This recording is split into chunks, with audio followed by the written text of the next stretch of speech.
Oscar said that's a little adventurous going on the outside. Yeah, he's got to get that position. Probably going to lose another one. Yeah. That was a very brave move. Well, that move right up. Yeah, I mean, those guys were going at it, and the blocking that was going up there from first place there. We're going to get a replay of it. Yeah, darted right to the inside as we get a replay here. Coming through turn 9, and he throws the block on him.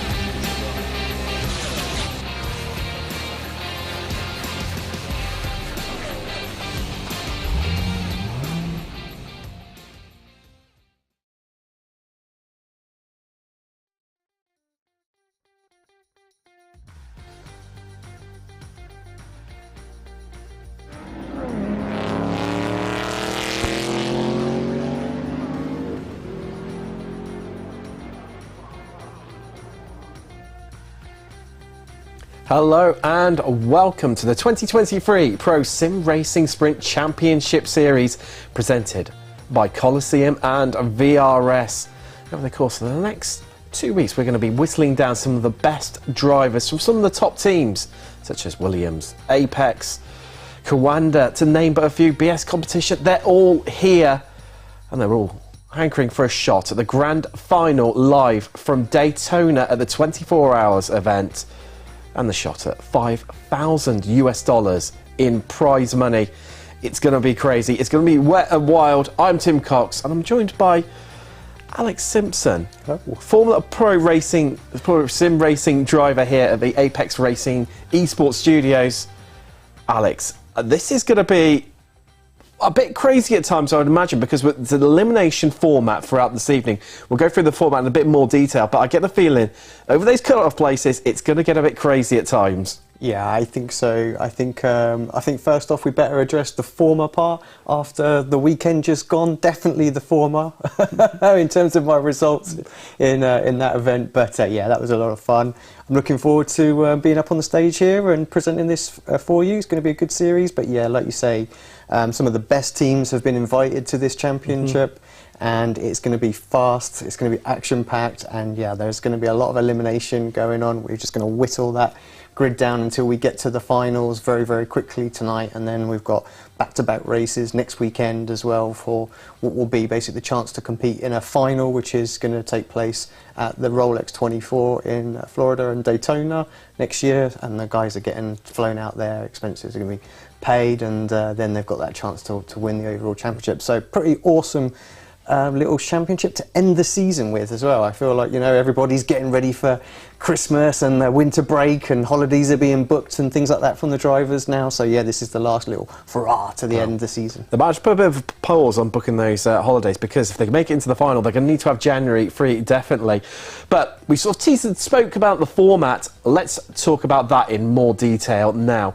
So we'll start off with the first race of the evening. 30 drivers will be taken to the track, and as you might have seen from just behind me there, at the WebTech Laguna Seca track, and from there the top 16 will then get promoted into the quarterfinals, and from that stage forward we will then be halving the grid, obviously 8 into the semi-finals before the top 4 take to the shootout final, where we will have 3 races, and based on the points that they accumulate across those 3 races, we will decide who has been this evening's champion. And well, for those top 3 as well, there's money up for grabs for them too, isn't there? 300, 200 and 100 for the top 3 respectively. Yeah, exactly. So the podiums for every race, you know, count. The guys can earn to their little prize pools that or prize pots that they've won throughout the year, which is always good.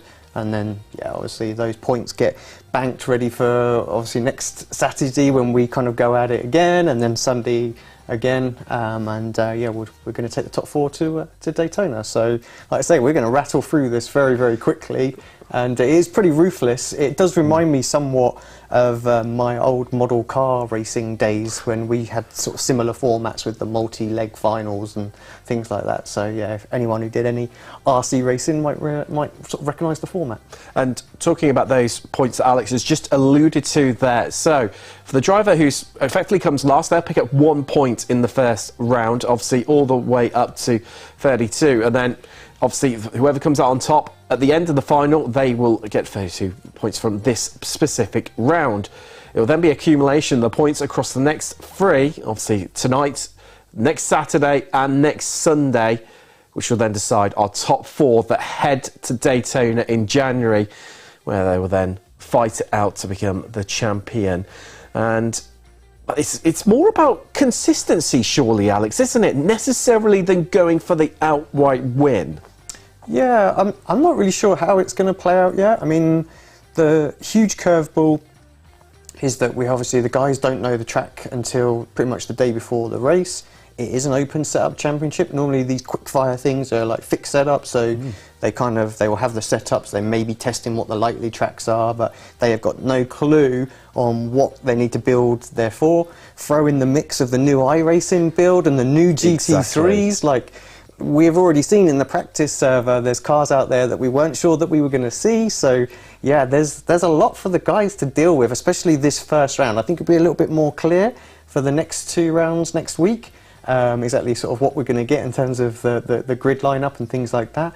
But yeah, this is a really little interesting sort of concept, and as to whether it's going to be, if we're going to see somebody maybe win a couple of events and then DNF off of another one really early or get eliminated, which, you know, could happen. Exactly. Whether they're still going to be able to qualify or not, or whether, yeah, someone just finishing inside the top 10 in each round will end up getting to the final because, yeah, people are having 2 amazing races and a shocker. There's no drop rounds or anything like that. So, like I say, maybe consistency could out in the end. Let's just talk about that new changes to the balance of performance, or BOP, within iRacing for GT3s.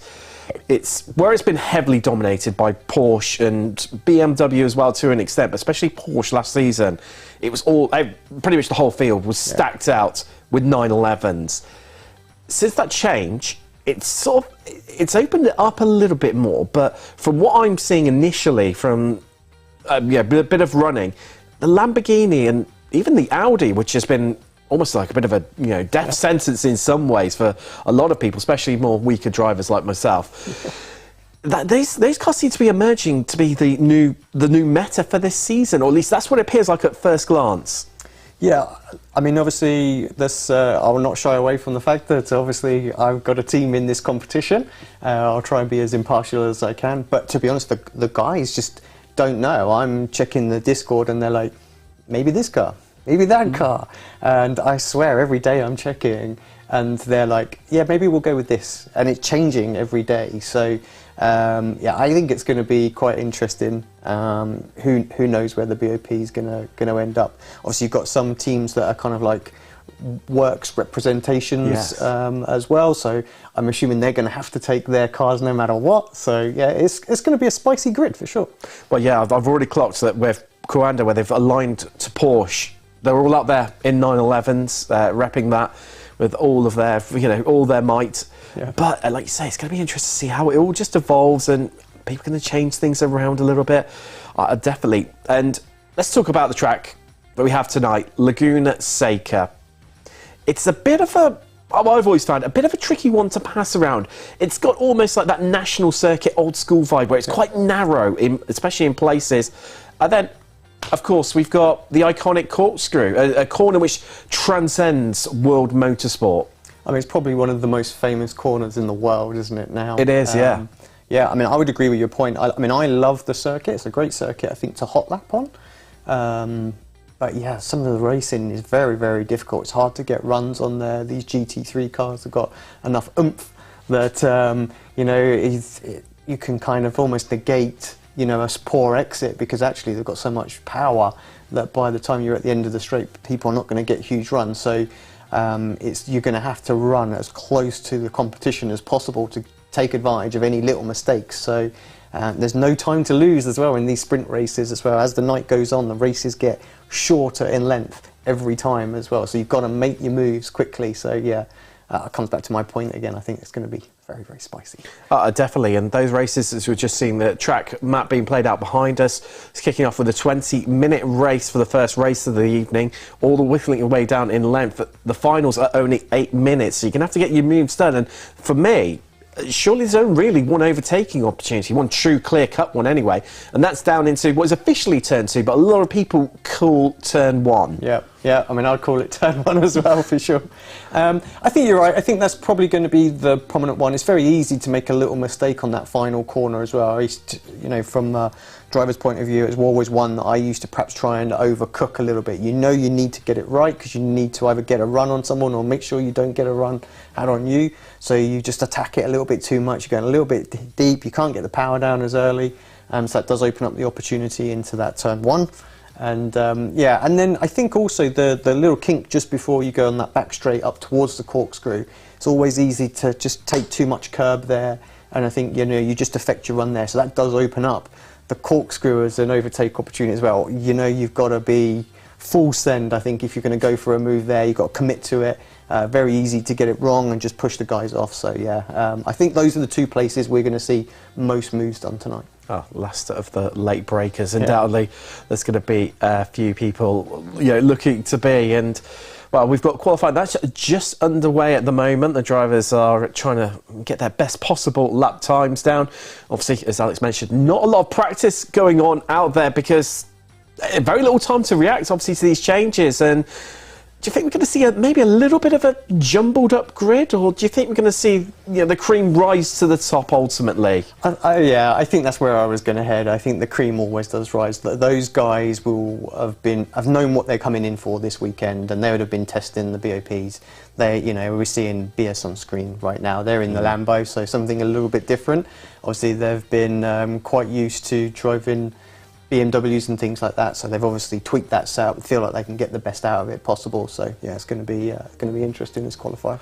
No, it is, and we're going to head to a quick break now. We're going to see on the other side where myself and Alex will be trackside to cover the first race of the evening.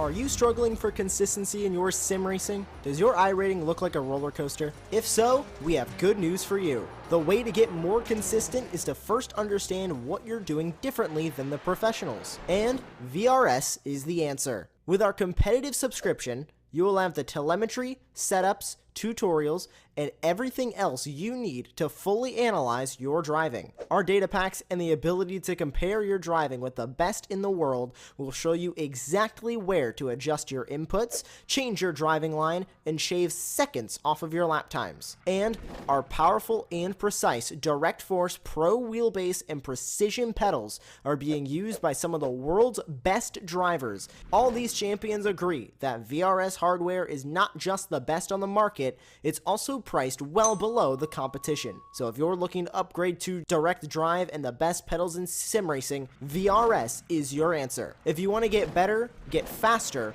and make it happen sooner rather than later, you owe it to yourself to find out why so many people are switching to VRS. You'll be so glad that you did. Visit www.virtualracingschool.com and learn why the best use VRS.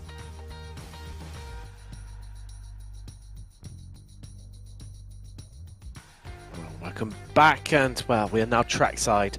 Qualifying just coming to an end.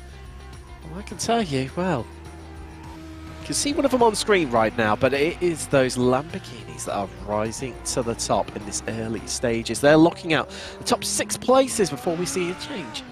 That's the Porsche, and everyone, Alex, it's either Porsche, Lamborghini or Audi. That's all they've gone for. There's no V8s whatsoever. Yeah, that's quite a surprise, actually. What a shift from what we saw on the previous build that we had here on iRacing. So yeah, the co and the guys are going to have to really rep it for Porsche out there and do their thing. Dane Warren that we're seeing on screen right now, the top of the Porsche cars, doing a great job. But yeah, provisional pole position.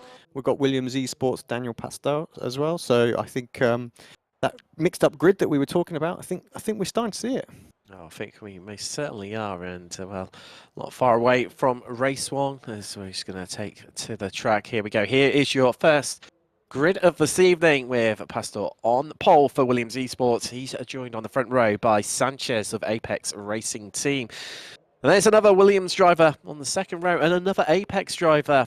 Looking at the front 2 rows there, Lafuente and Half make up your second row of the grid.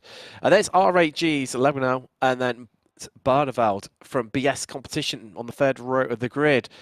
Warren being the first non-Lamborghini runner in the Porsche for Coanda. He's joined by Talvar of BS Competition on the fourth row of the grid. Right now, your top 10 and the fifth row is Webster from Red Bull with Bonga from BS Competition. Sixth row of the grid, well, it's Altus Esports Caruso with Varna from Door Esports. Moving through the field, it's Arch Competitions Rubula with Norby Kiss from Get Closer Racing. And then it's an all-door esports German lineup on the 7th row of the grid with Alona and Muller. Tough from Arnage, he's joined by Iglesias from Altus on the 9th row of the grid with row 10 being made up of Castro Lado from Coanda and junior Coanda driver Bryn Collins, running out your top 20.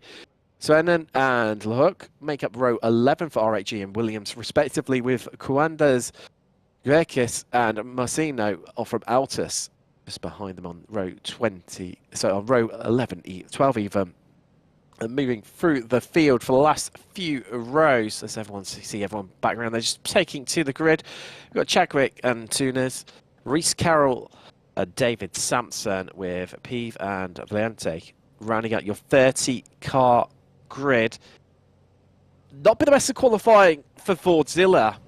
They're right near the back, Alex. They're going to have their work cut out because, let's not forget, that the top 16 qualify for the next round. So if you finish 17th, that's it, game over. Your evening is done and dusted.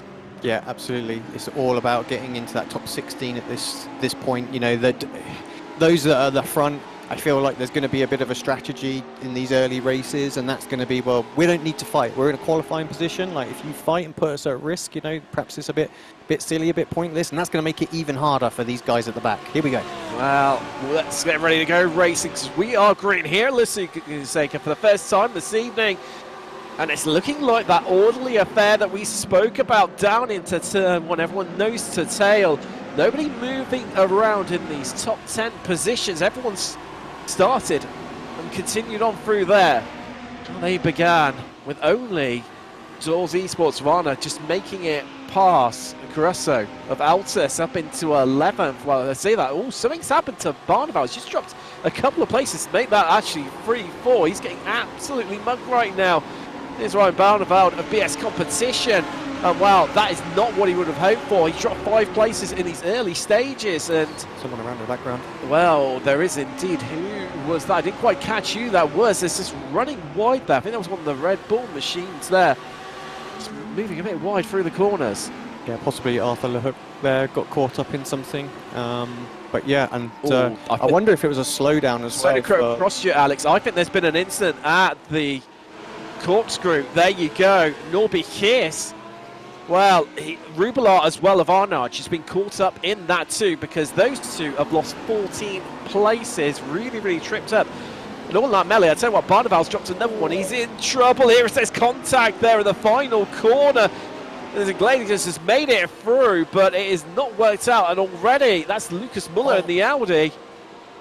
It's all around, and there's further contact there. And well, that's looking like their evening's done and dusted. I know it's only 1 minute 40 out of the 20-minute race complete. I know anything can happen, and we have seen it time and time again that anything will happen. But that is looking like they're down and out. As there's further contact down through the field. Peeve caught in that one. Kiss as well. Castrolido as well. So yeah, a few people, and I think we're seeing a lot of it all happen around that sort of like bubble area as well. People who need to make the moves are trying to make them, and they are getting caught up somewhat in there. I think we've had slowdown penalties and all sorts that have affected people so far. So yeah, very tasty out there. It was worth pointing out at this stage as well. We do have stewards that are looking at this. Most penalties are going to be applied post-race, which will affect possibly the gridding order for the next race. But yeah, so yeah, very interesting opening laps to say the least. Well, we're seeing a bit of battling going further on down the field here, as we see the Audi there trying to being ganged up a bit by 2 Lamborghinis in front, 2 Porsches behind. That's Marciano of Altus. And for these guys, surely, Alex, they need to stop fighting one another, work together, because they've got work to do to catch up if they want to make that cut-off of the top 16. Yeah, a little bit of a gap formed there. I mean, I'm not really sure how that formed on that first lap. Maybe that was literally where some of those accidents were happening. But yeah, 2.7 seconds. So it's pedal to the metal time. They need to close that gap, stop the infighting, and see if they've got enough time to have at it. But of course, everyone wants to be the first car up to that group, so they've got the best opportunity. So whether or not they'll stop or whether they're just going to go at it, we'll soon see.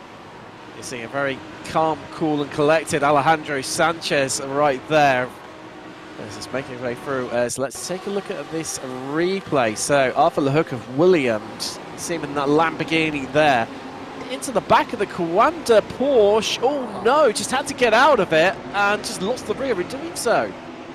Doing everything he could to avoid the accident there, I think. And yeah, that's what ended up costing him. So, and I think here's where Castrolida had his issues. Yeah, just a little tap from behind, and then it just caused horrible Constantina chain reaction to it. Everybody scrambling to get by. The Fordzilla car involved in it as well. I think David Sampson just managed to avoid it in the Academy car there. And yeah, I think that may well have been Peeve in the Fordzilla Porsche there that just made contact with him. And well, already looking like we've had, yeah, we've got 5 retirements so far. Rublar, Castroledo, Peeve, Muller and LeHook all out already. Evening's done and dusted with so much racing still ahead of us. As just looking at the 2 Fordzilla Porsches there of Chadwick and Carroll respectively, trying to drop off a bit as we look back from Cernan.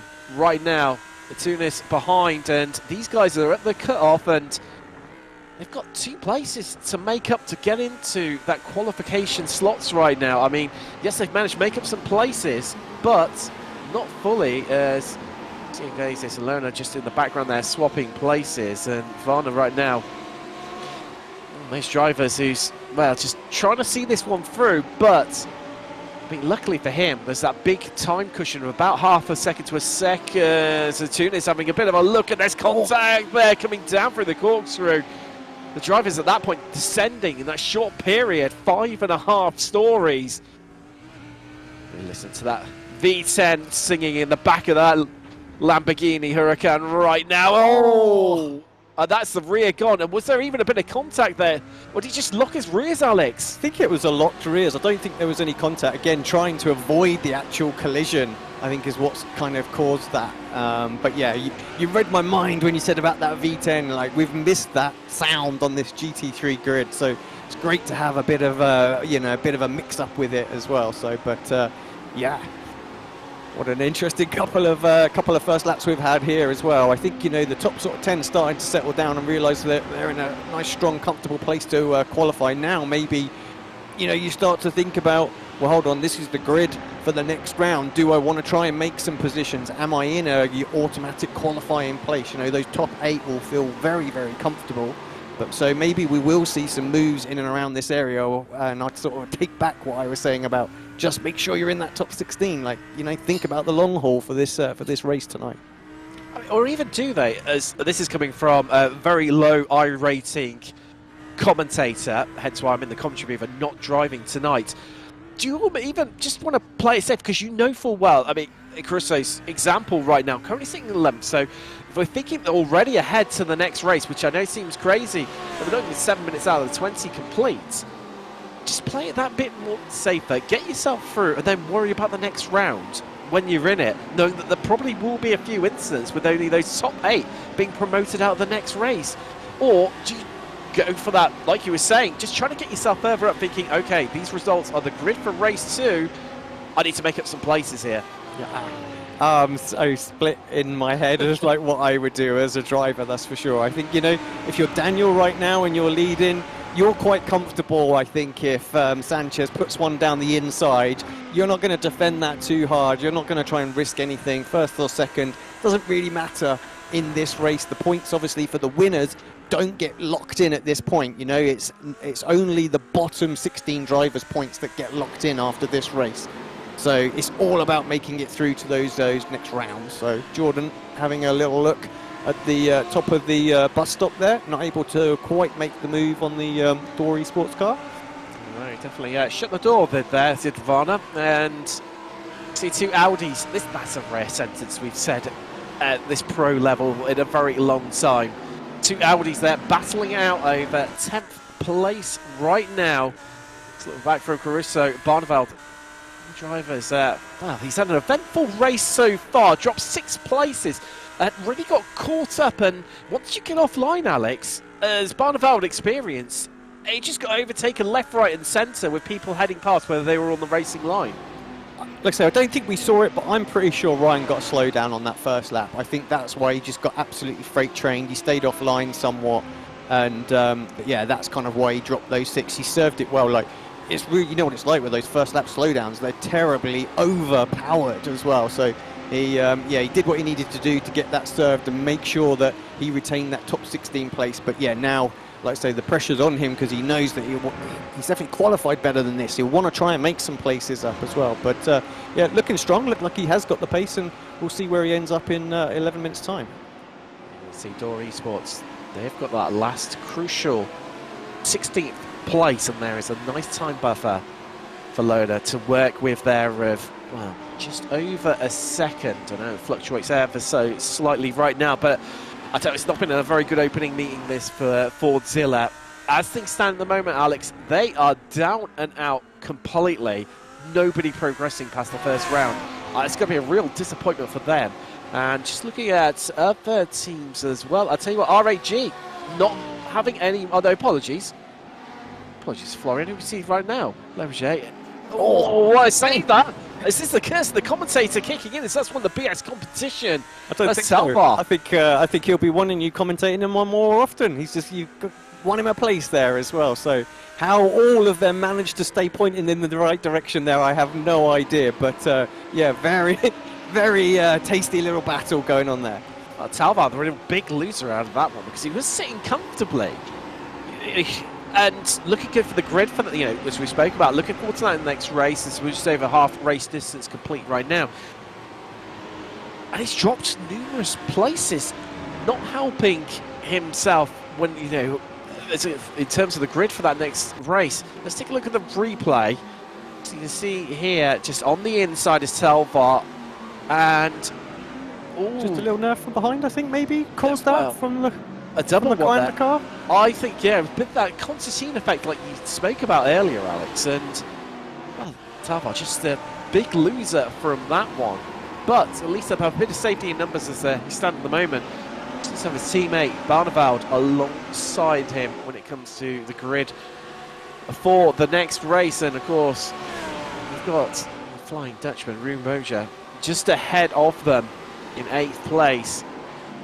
See, well, the top Porsche right now, and one of only, as things stand at the moment, 3 Porsches heading through.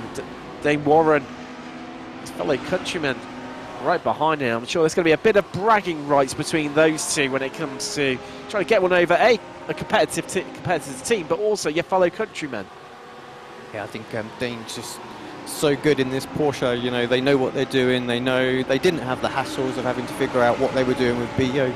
Testing or anything like that. They were just like, right, let's maximize what we can out of this car in the next, you know, 24 hours for the setup for around here, and that's what they were able to do. And I think that's why Dane's dragged that car all the way up to 6th spot and doing really, really well. See, Joe, always amazed me, Alex, just how closely that these pros can follow one another. Yeah, down at my sort of level, that would just end in impending death. No two ways about it whatsoever. But your leader, well, Daniel Pastor, he's made it look really easy. I mean, he's put the chill into chill blast for Williams Esports. As much as, you know, Sanchez has, you know, maintained that gap at about half a second for most of the race. He's just looked completely and utterly settled there. You can see the graphic in the bottom right corner of your screen right now.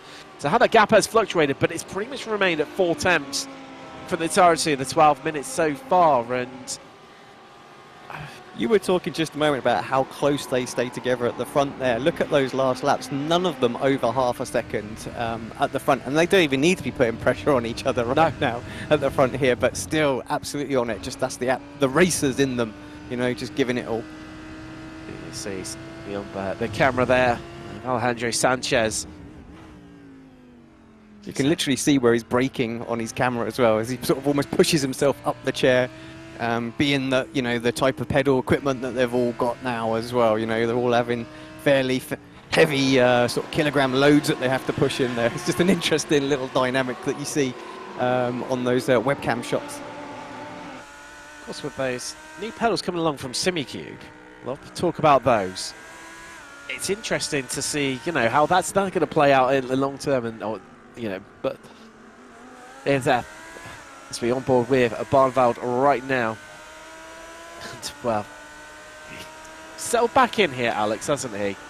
I mean, I think he'll be happy right now. He's got his teammate right behind him, acting as like a sort of wingman rear gunner, so he's not going to get too much pressure. They've got a little bit of a gap to the Arnage car behind, so they'll feel quite comfortable, and they can just focus on trying to catch, or, well, I say catch, they're right with Jordan, but seeing if they can maybe get a move on Jordan and get further up the grid for the next race. Cooper Webster in the Red Bull Oracle car there, maybe getting a little closer to Warren than what we saw on the last time we jumped to these guys.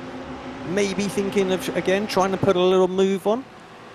One thing I didn't check in with the officials was whereabouts are the servers hosted. This makes it always a bit more interesting for the Australian drivers as well, you know. The ping can have such a difference when you're racing your countrymen. The ping's even larger, need to give a little bit more room. So maybe Cooper will have that in the back of his mind, that he needs to be a bit more careful if he tries to make a move on Dane here. Sanchez having a look up the inside. Talking of moves, has a good look there. Does the Spaniard. Pastor, well, we said that it's been 4 attempts, the gap between these two. The entirety of the race is now dropped to 2 attempts. And Sanchez is starting to turn up the wick, apply the pressure, and that's where he gained it. Oh, look, in that 4th sector, that is why the gap has shrunk so low as it is. And he's got to do it alone here, because I tell you what, his teammate is well behind. He's a second down the road, so it's not like he can apply the pressure onto Sanchez to try and, you know, maybe make him think twice about trying to make a move on Pastor out in front. Yeah, and I think that's what Pastor will be hoping, is that La Fuente could get up towards Sanchez, put some pressure on him and stop him trying to make those little moves. But yeah, like I say, 1.5 seconds, so there's a bit of a gap there as well. I think this is why Alex is feeling a little bit more bold to go for those moves. Push, yeah, push. Well, he was on the cusp of mating it through. At this late stage with, well, 3/4 race distance, that is looking like it's, well, potentially going to be permanently part. Yeah, he's just headed to the pits. Maybe we'll get a replay on that. Wow. We can see, yeah, what has happened. But yeah, that's unfortunate for Pash. One of these drivers always puts in an absolute solid job, so he'll be a bit gutted for this one.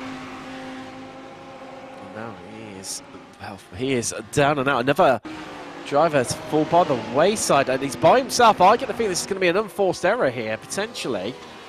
So he's... Oh, there goes the rear. Did he just clip a bit too much of the curb there, Alex? Well, sure, yeah. It just looked like one of those horrible slow motion where you can feel it start to go, and you just like, no! And it's just, yeah, it's just gone on him. So as well, he'll hate us for bringing that up on stream. Sorry, Pash. Yeah, that is a race-ending crash for him. So just see the CPS competition Lamborghinis. They're swapping places Tarteveld, heading ahead of Barneveld.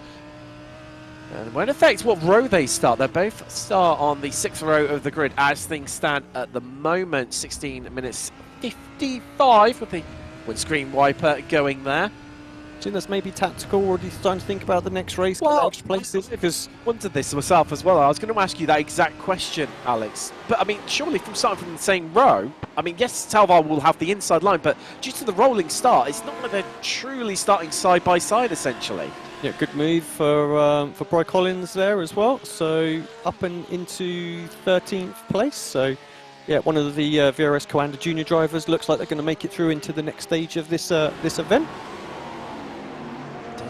And well, not quite as the lofty heights of Warren right now. He's up in 6th, talking to VRS, but he's still, I mean, he's not far off that RAG Lamborghini, is he at all? Although he is starting to come under a bit of pressure from that Red Bull Audi right behind him. He's filling his mirrors right now. It's pretty evenly spaced, these three right now. Just about 4/10 of a second separating all three of them. I think I'm going to go back to my whole... I reckon these guys are just standing, they're just sitting still. They're not trying to risk anything at this point. They're in a really strong position, even for the next round as well. So there's not too much pressure on them as we take a look at the two Fordzilla cars as well. And yeah, these guys have absolutely nothing to lose whatsoever. So, you know, can go at it and have a good old fight amongst the team for team honours, I think this is. So Chadwick and to an extent, surely though, because it's as much as yes, they are. You know, they're not going to progress for the rest of this evening.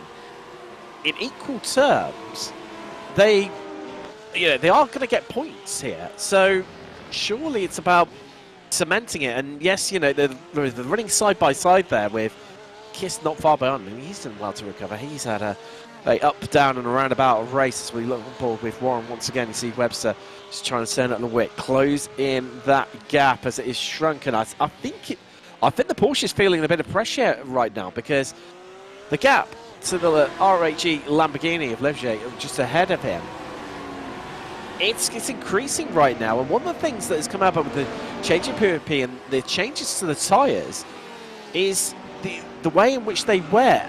I mean, across this slightly longer race, I mean, once the white flag lap now, 1 lap left to go, is his tyres starting to go?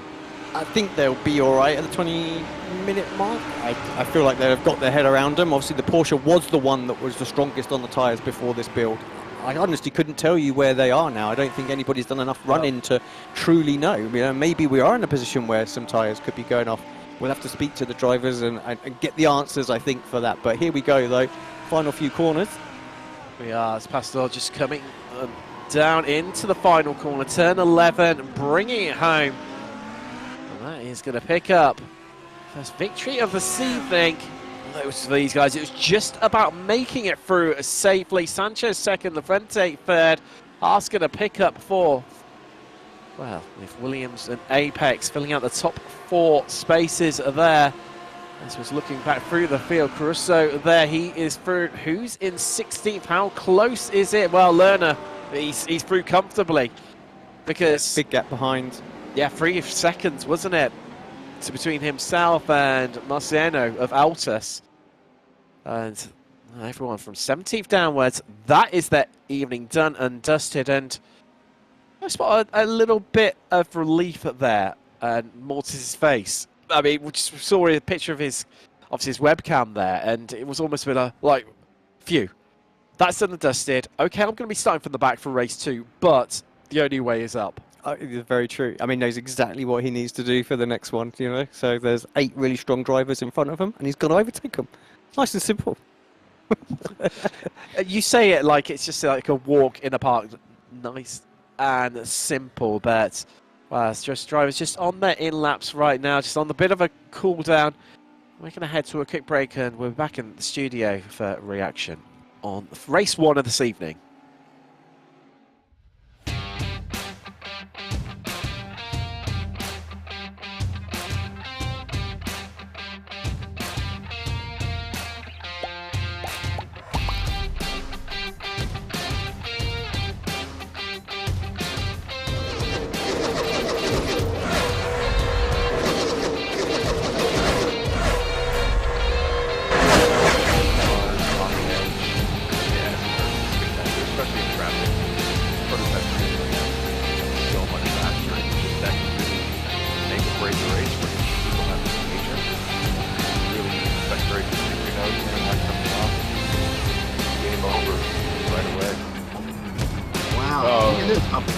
That's a little adventurous going on the outside. Yeah, he's got to get that position back. Probably gonna lose another one.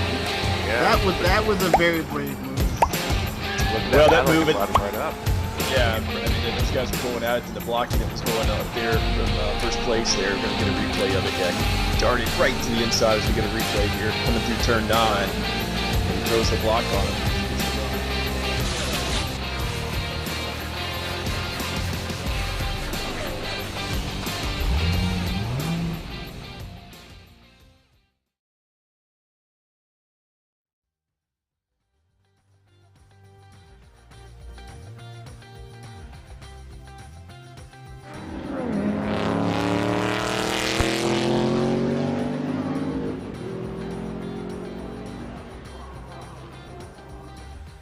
Welcome back from the break, and wow, what an opening race that was. I think let's just take you through your classified results for now. Of course, things being looked at by the stewards right now, although Alex, I don't think it's really going to affect things too much with Pastor. Well, he was comfortably the winner in the end. Well, I say comfortably, half a second, but this sort of level, those sort of margins are great and vast, with Sanchez of Apex in second, Fuente and half rounding out your top four, and a dominant display from Williams Esports, an Apex racing team.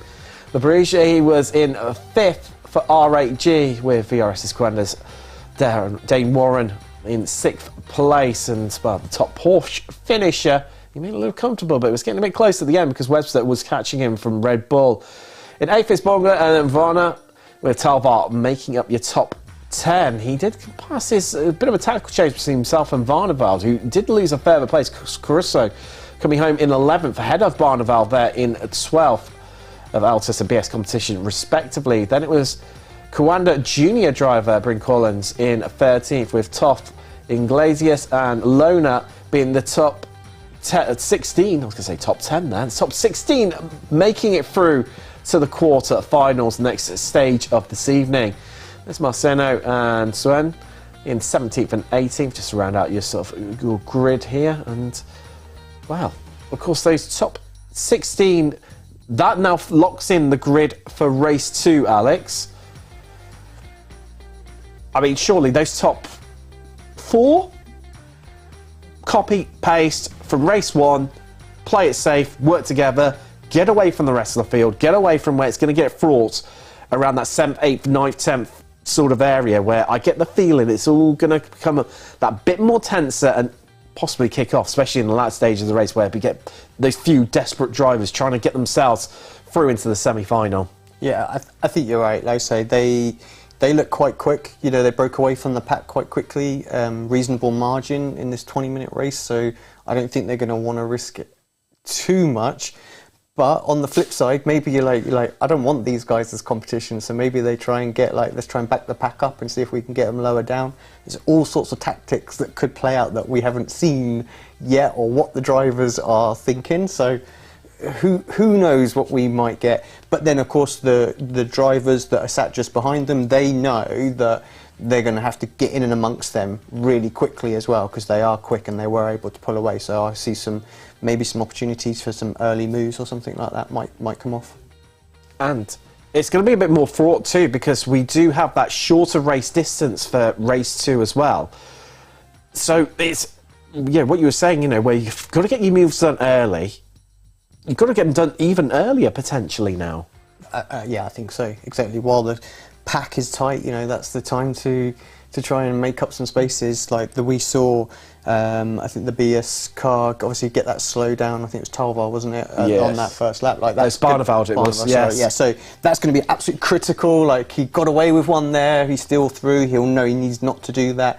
He managed to recover a fair few places, so it's going to be all about, you know, full focus not to do that for the next race, I think, and make sure that he can move forward. So, yeah, I think we'll see something very similar again for the next race. It will be my hunch.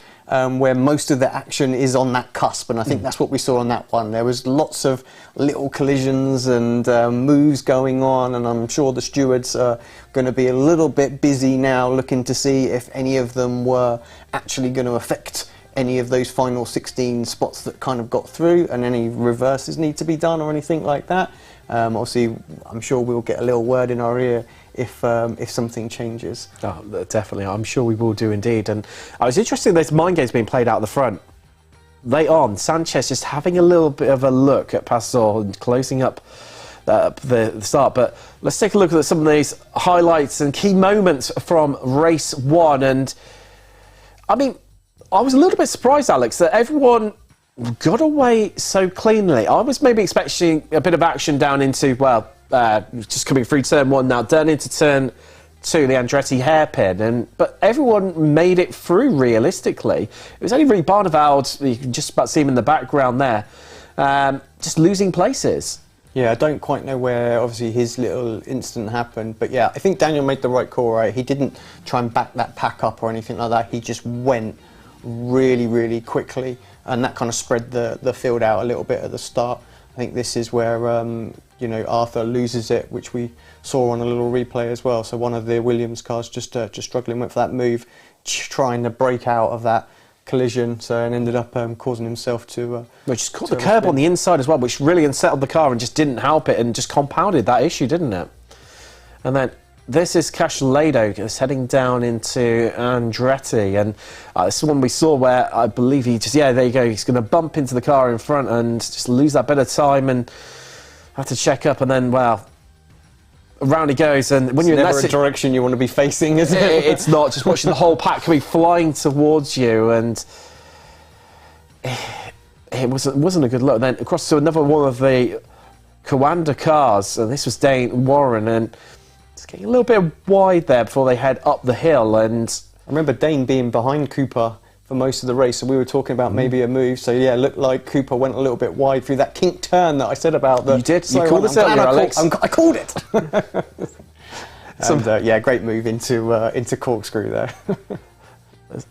So this is on board with Bryn Collins. You can see it right now, and let's take a bit of a look at this one. And it always amazes me how smooth the drivers are in terms of their inputs. It's, you know, not soaring. You see, oh, wow, that was a flash of death, and I don't know if you just caught it there, viewers, just the rear view camera just over my shoulder. That was definitely one of those sigh of relief type moments. Yeah, and I think the Altus car there and the Arnage having a good battle with the Fordzilla tucked in, and oh yeah, I remember the little lock up as well.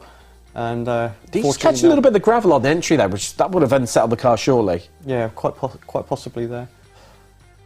Now, this is the Rainer Talvar battle. I mean, Talvar was having a real good go.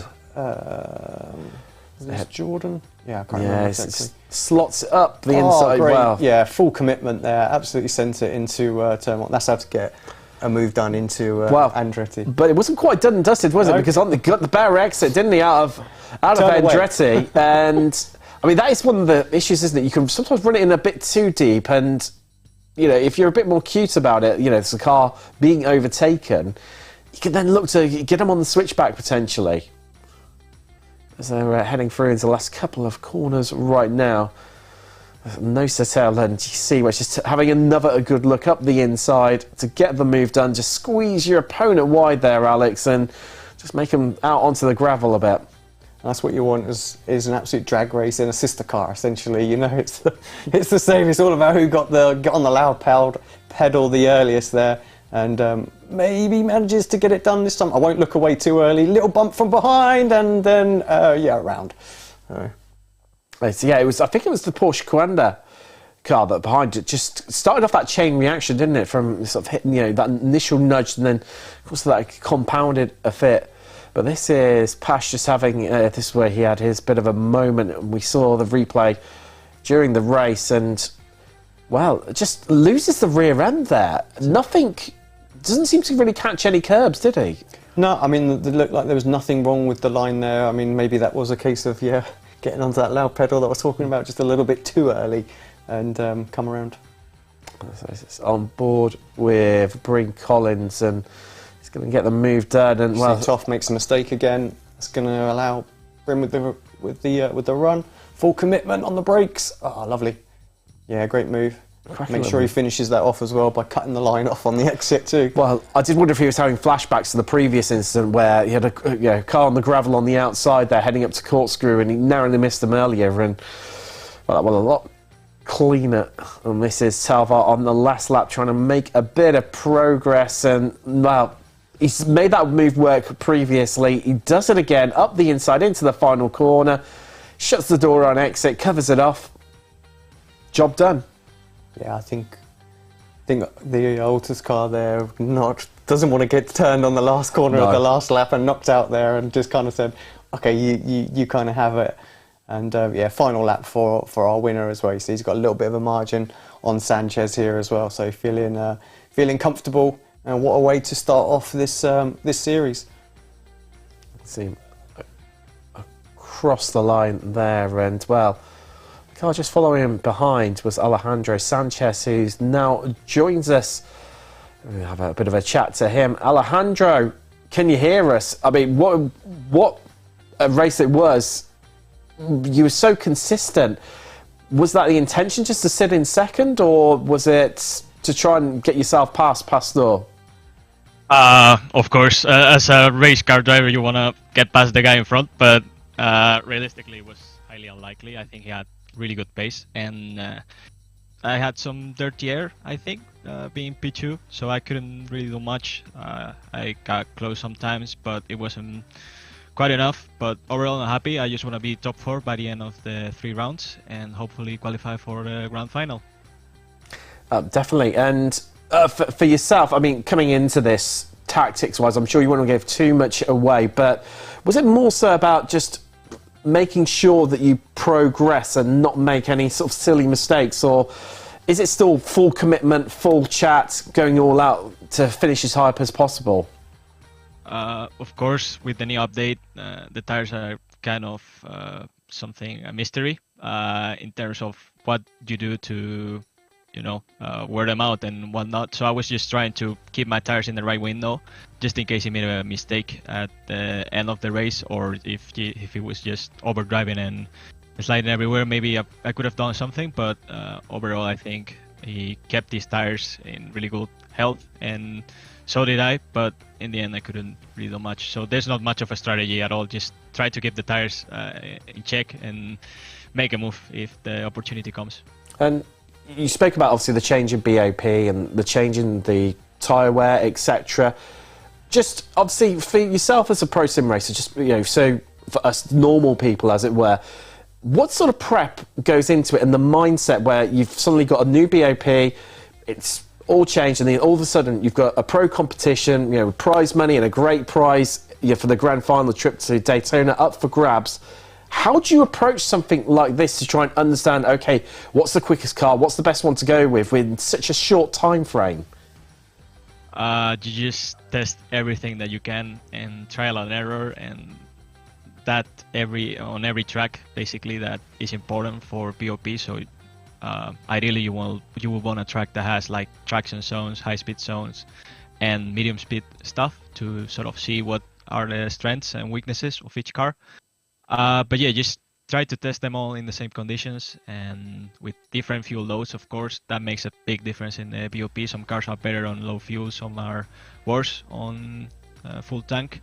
So yeah, it's everything you have to consider and choosing the right car is really, really important for the right type of racing. So in this case, we are doing 20 minutes races, and then 15, and then 10, and then 8. So we have to prioritize, earliest stint pace. So whatever works the best with low fuel is probably what we chose. In this case, the Lambo.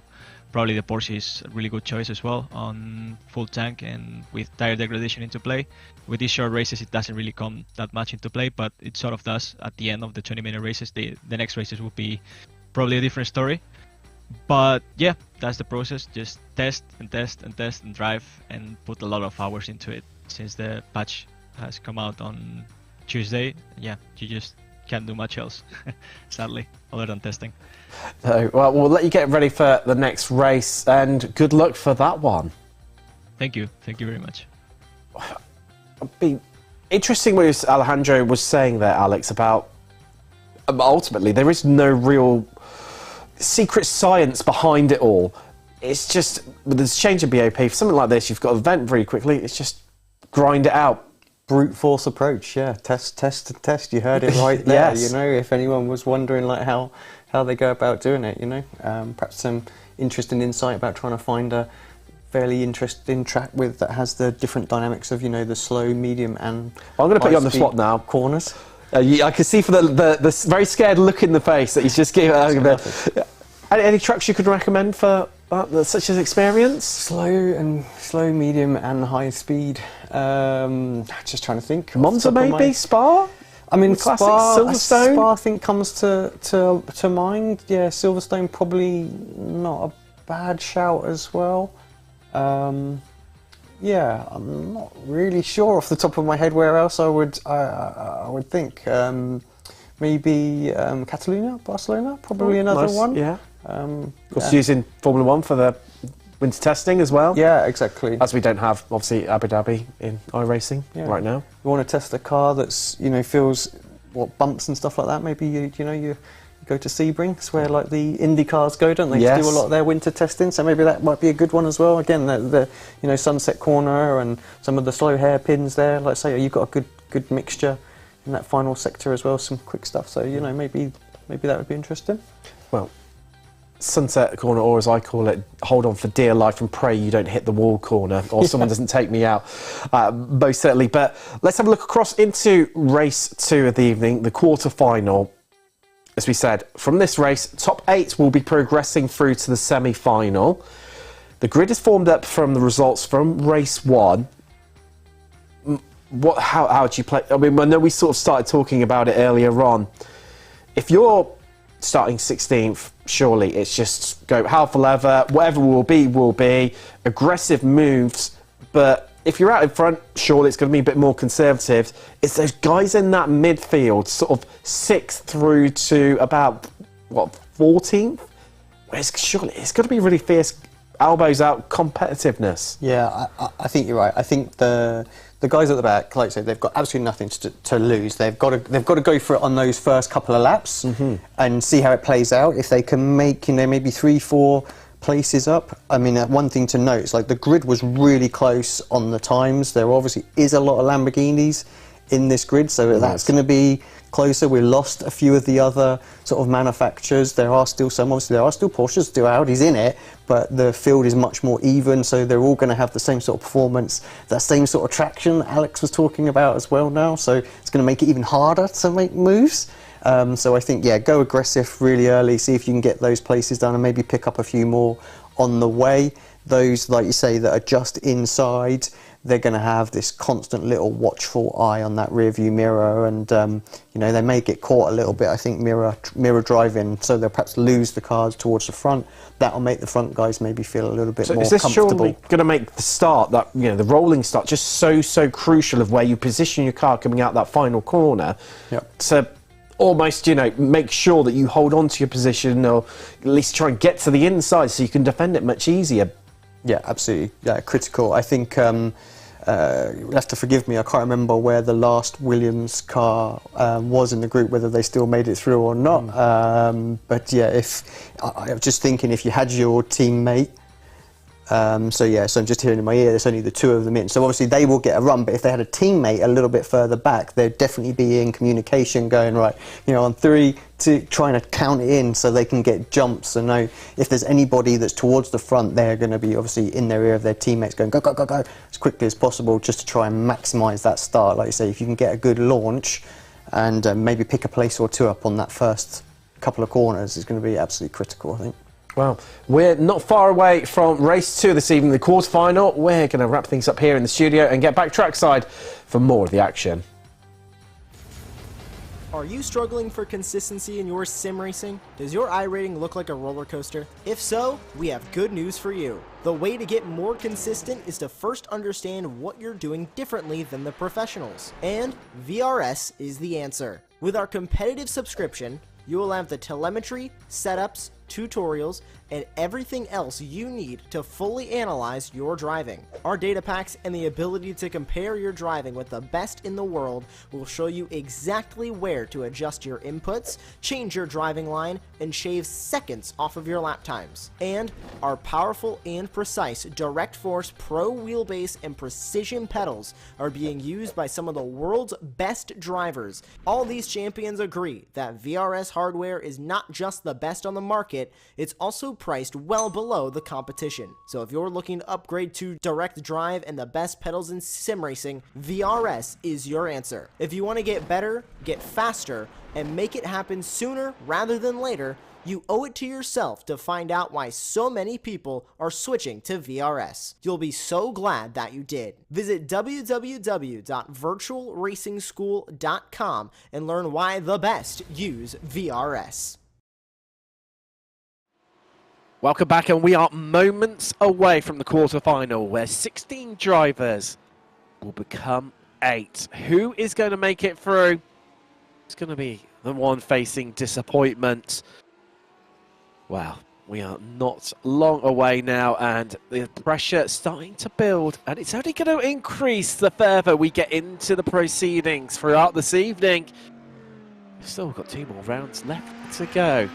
Of course, that final being made up of 3 individual races for the top 4 at the end of the next round. But we still need to concentrate on the quarter-final, and during these practice laps, nearly everyone's headed out.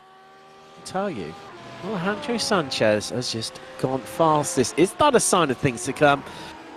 Well, only time will tell, but those times are mightily close out there. You can see the Spaniard looking like usual, infallible personification of cool and calm and collected right now. I'll tell you what, he's been a real man in form, hasn't he, Alex? He's had some brilliant results of late. Yeah, I mean, just Alex is really firing on all cylinders at the moment. I don't think he'll mind me saying at the start of sort of 2022, he struggled a little bit. But yeah, he's really found his feet in the team in the last 6 months and made huge steps forward. And yeah, we always knew he was quick. And he's delivering now. He most certainly is. He starts, well, Pastor starting on the front row with Sanchez, Lafuente and Half. Obviously, the top 4 from the race, forming that first 2 rows of the grid. We're among of BS competition. Dane Warren from VRS on the 3rd row. Obviously, Warren, the top non-Lamborghini runner. And first of, well, one of 2 Porsche, so 3 Porsches in the field. That is Webster with Labrige of Red Bull and RAG, respectively, with Varner and Talvar running at your top 10 and row 5 of the grid. Caruso has Barnveld. He'll be hoping for a much better race in race 2. Bryn Collins and David Toff of VRS and Arnage, respectively. They are on the 7th row, with the 8th row being made up of Iglesias and Moritz Lerner of Door Esports. Well, it's a tough grid, that is. It's a tough grid, Alex. It really is. Some big names in there, some big I ratings, and this could go absolutely anywhere. As the Porsche 911 safety car just pulls away, the drivers head out. You can see a bit of weaving going on there from the front 2 rows. No one like following on like a snake. But let's get ready to go racing for the 2nd time this evening, as we are green and we go racing. And I tell you what, Sanchez is under a bit of pressure. We spoke about it earlier because the Fuente listening clearly in communication with his teammate. He's up the inside. It's gonna be tight. This is going to be Williams Esports, surely. Oh no, there's contact, and that's Sanchez around, and all of a sudden Warren really caught up in that. Collins, wow, he's been tripped up in amongst that too. And all of a sudden, it has gone wrong. As we were heaping praise on Sanchez, the curse of the commentator absolutely strikes there. And he's off, and well, I mean, there's someone off in the background there as well. I didn't quite catch who that was. Was that the... I think that was the Altus car. Yeah, Iglesias through. But Moritz Lerner, he's at 4 places already.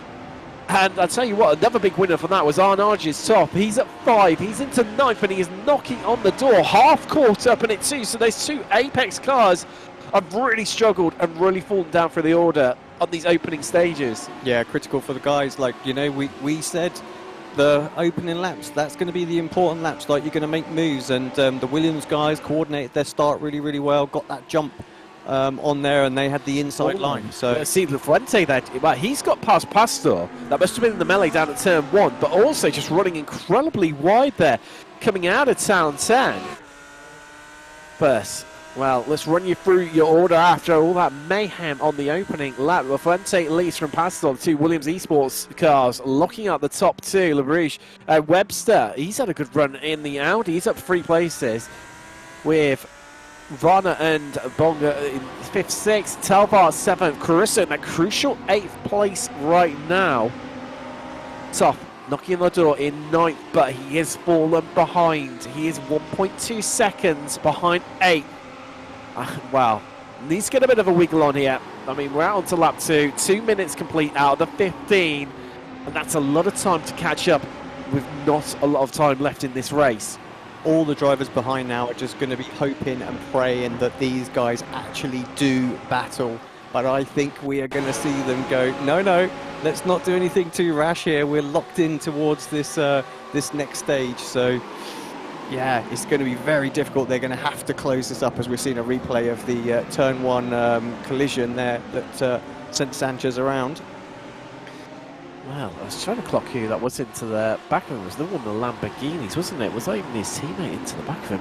But, well, the Breach, he's been a big winner out of that. He's up 5 places for R8G Esports. As this top group is starting to pull away and move up through the field and looking infallible right now. As you're seeing BS competition swapping their cars around once again, and Talvar being allowed to make his way through, with Ruben just sort of just dropping behind there a little bit, wasn't he, Alex? And I mean, they've got an advantage because the Altus Audi behind them of Caruso, I mean, such an advantage. They've got a strong 1.1 seconds.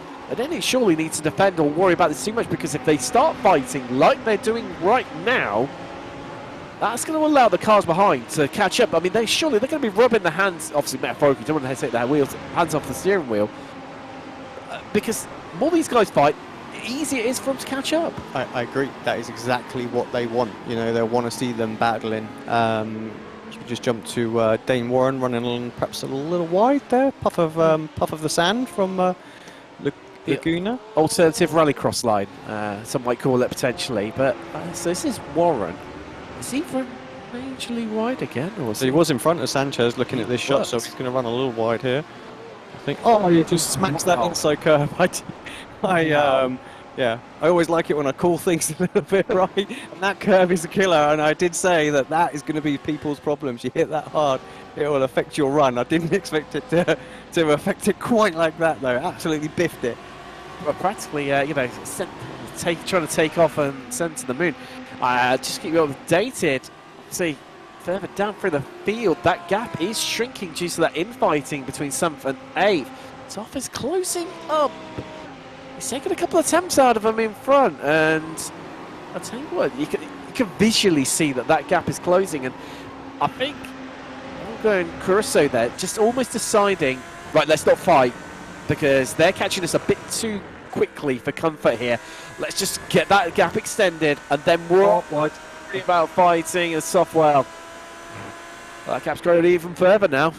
Yeah, absolutely. So they'll feel quite comfortable, I think. Jordan sat in 8th now. He's got sort of second and a half to play with. So he'll be just looking ahead, trying to stay on the back of those BS cars. But yeah, Toff's going to have Sanchez on him, who I'm sure will have the bit between his teeth to try and make as many places as he possibly can. And yeah, the front 4, 5, 6 cars, 7, well, the front 8 really, just all line of stern at the moment, about half a second, 0.6 of a second apart. And I think, yeah, we're not going to see too much fighting between those guys. No, so we're already at third race distance. 5 minutes out of 15 complete. Actually, it's even closer to 6 minutes, to be fair. Let's see. I'll tell you what, Reina are looking very, very quick. I think that's why they've changed that little move, to see if they can get a few extra places for this next stage. Qualified really well, come through the pack, was able to make moves. I think if he can get a place or two here, he will definitely take that opportunity, because that sets him up quite nicely to ready for the final, and definitely looks like one of the drivers that might be able to give a little bit of a run for the money for the Williams guys, who are also looking very, very strong right now. Oh, they're locking out these top 2 positions. They have that coordinated attack coming out of the final corner on the start, and that's what's really set things up for them compared to obviously the demise of the Apex guys, who were caught up in the argy-bargy down at turn 1 and came off worse with Sanchez in half. Well, not looking good for him right now. Just on board with Radius Alpha of BS competition. 7 tenths ahead, and I tell you what, everyone ahead is all relatively close, aren't they? You know, it's around about half a second, 6 tenths between each of the cars ahead of them. This is where it starts to get a little bit tough, because next round there'll be 8 cars on the track, only 4 going through to the shootout. surely this is where grid position is becoming even more crucial, Alex. Looking ahead to those next races, so whereas previously we were seeing them just all settle down, go, do you know what, I'm not going to risk it. Could be all the difference starting 1 or 2 places higher in the next race. Yeah, I think you're right. I think maybe the lower end of this top 8 might start to get into it in the last couple of laps or something like that. The top 50%, and definitely not. That would be my guess. And actually, the Williams guys starting to pull a little bit away now as well.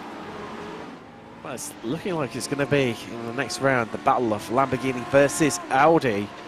2 cars that are practically identical, at least the road versions are. Underneath it's the exterior skin.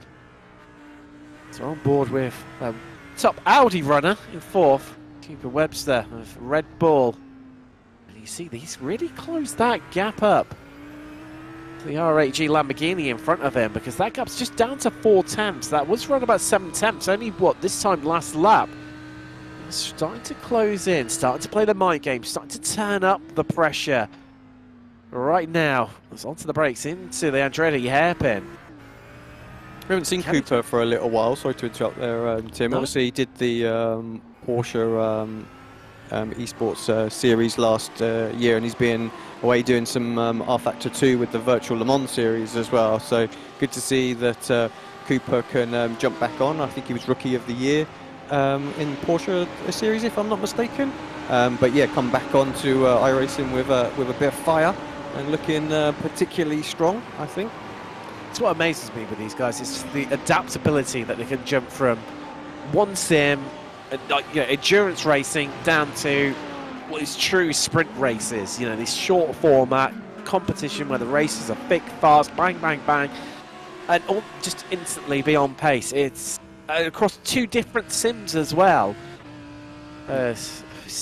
Talbot is closing in. Yeah, you can see, looking at the graphic, we're just slowly eking down. He's definitely in a striking distance. Let's see the kind of attitude of the car in these next couple of corners, whether he's going to have a little look, poke his nose out, maybe see if he can upset Warner in front of him at the moment. I think, I feel like he'll want to make some places here. Well, you see that gap is really, really shrinking. It's down to 3 attempts, and this little group here, they're becoming closer and closer and closer. It's not far off being able to throw the proverbial blanket over them. And I'll tell you what, Ruben Moga of BS Competition, he's sort of, you see him just in the distance there, just falling a bit back off this group, but almost. He's acting a bit of as rear gunner for Talvar, just to ensure that no one comes between himself and finishing in 6th place right now. Yeah, definitely not close enough maybe to poke a nose in, but decides better off of it this time. Would have been a risky move for sure. Just look at how flat that Lamborghini is as well. Barely any movement. Ridiculous. It's hard. As how they have the suspension. iRacing's pretty good at simulating how the car leans as well, but yeah, these cars are so flat. So it's happened to Lerner because he's just dropped 2 places. Moritz Lerner is, there we go, he's down into 11th. He was 9th. I mean, he was, with about 5 minutes on the clock, he was 1.1 seconds behind Caruso of Alsace in 8th, and is this going to be an Audi doing Audi things, to use the iRacing meme? Is he going to catch a bit of wallops the red sausage curb there as well. I'm sorry, I shouldn't laugh. It's just the reaction of the car just gets absolutely launched. He'll be livid with making the mistake for sure. But yeah, geez, like you say, Audi doing Audi things there. I mean, he had to push to the absolute maximum because just give it absolutely everything he got, because it was the only way he was going to try and close that gap to Caruso. But well, that's it done and dusted, and with Toff being now 3 seconds behind Caruso, this is just about bringing it home. We've got 3 minutes left on the clock, plus a bit of change. Just need to play it safe, as you see Sanchez there trying to make Toff's life incredibly uncomfortable for these last few closing minutes of the race. And you've seen people make self-accidents already in this series the last couple of races. Alvar getting the move done. he's gone the hard way, right round the outside the final corner. The drag race is on through turn 1, down to the Andretti hairpin. Who's going to be the last late breakers? If he can hold it round the outside, he'll have the inside for the next couple of corners. He's going to give it a good go, but he can't quite keep his nose in there. And Jonas Varner, they're just saying, no, you don't. You're not having it that easy, and shuts the door across on him, kills off the momentum. The Estonian was trying to carry through, round the outside of the Andretti. Well, I think that's the closest he's going to come, because he's starting to fall back a bit now, and that's Sanchez passed off. But I think it's all in a little bit of vein. And Moritz up the inside, doesn't make it, sends Toff around. And I tell you what, that was close to skimming the back end of Sanchez's Lamborghini Huracan a little bit there. But they all made it through somehow, and, well, live to fight another day, even though he won't be making his way through to the final. They get a gap now up to 4 seconds between Caruso and Sanchez, who's now occupying that 9th place. 3.8 seconds. It's going to need some sort of accident or something ahead for these guys, you know. So the only accident I could potentially foresee coming, Alex, is between these two you can see on your screen right now, Varner and Talbot, because other than that, everyone else seems to be playing the safe game, consolidating the race to get through to the next round right now. Yeah, exactly. And I think, yeah, if it's me, I'm not making a move on this lap. I think as much as you want to, like, you can't risk everything on that final lap as well. Just think the penalty would be severe if you send them around as well. Like, you're probably gonna get bumped from the final or the next stage anyway as well. So yeah, but maybe that's me. Maybe that's just So maybe we're gonna see something in this final corner, because he has done it on the last race. He's been extremely good on that last corner, making those moves. Yes, it definitely is OP part of the track, isn't it? Where he's able to just slot it up the inside. He almost plays like that mind game where he's setting up the overtake, corners in advance, just manoeuvring his opponent around to get him exactly where he wants him. Where they're on the outside of the final corner, he can slot up the inside, job done, gets a place.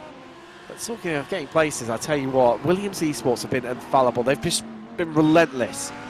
Obviously, from that moment, the Apex obviously had their collision down at Andretti on the opening lap. They've just walked away of these two. Yeah, they definitely had the pace on the rest of the field at the start. I mean, even Alex said they were very, very quick in his interview as well. So pretty much unchallenged in this second race. It's going to be very difficult for people to beat them come the final, given their pace that they're showing right now. So they're the people to beat for sure. And they're 1 and 2 on the grid for the next race. It's going to make it even easier for them to kind of get that start organised as well. So it really is, everybody's going to have to really raise their games to try and knock them off that pedestal.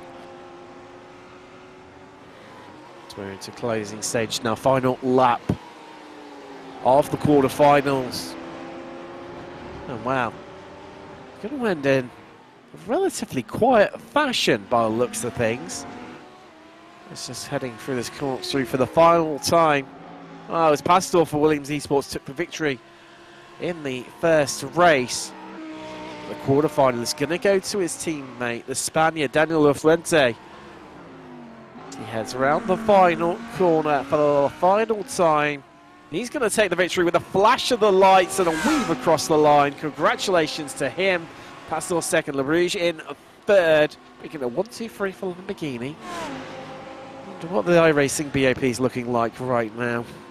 Not sure if there's any giveaways from that one whatsoever. Webster is fourth with his fellow Audi driver Varner. Obviously, Red Bull and Dor respectively for those two. There's two BS competition cars at Talvarmonga. Caruso being the last driver to make it through for the final for Altus in the Audi.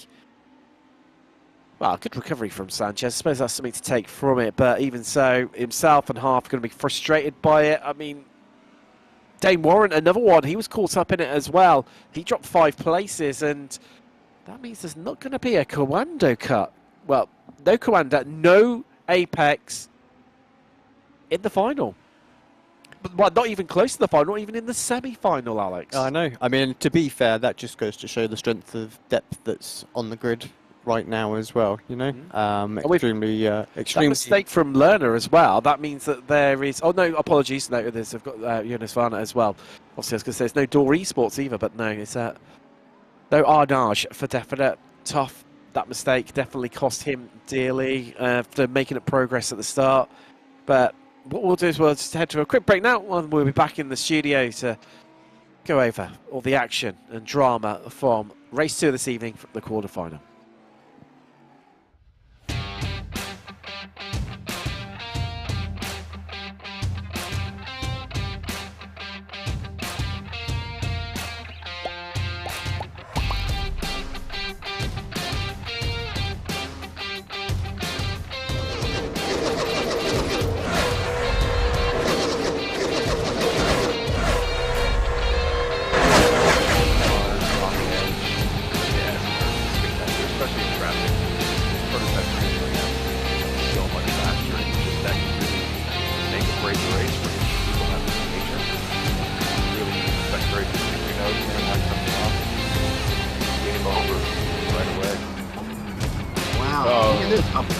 That's a little adventurous going down the outside. Yeah, you gotta get that position. Probably gonna lose another one.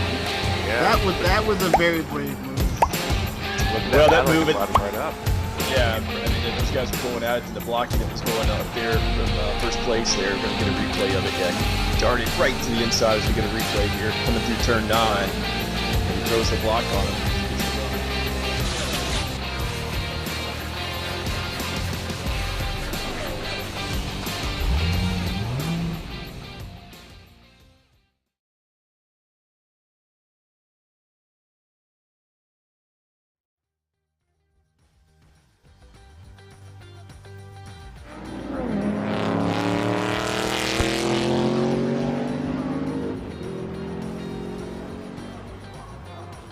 Welcome back, and wow, what a race that was. And it all basically happened the first corner. The perennial meme, it's not run at the first corner. Well, technically it wasn't, it was the second corner anyway, if we're being really, really pedantic about it.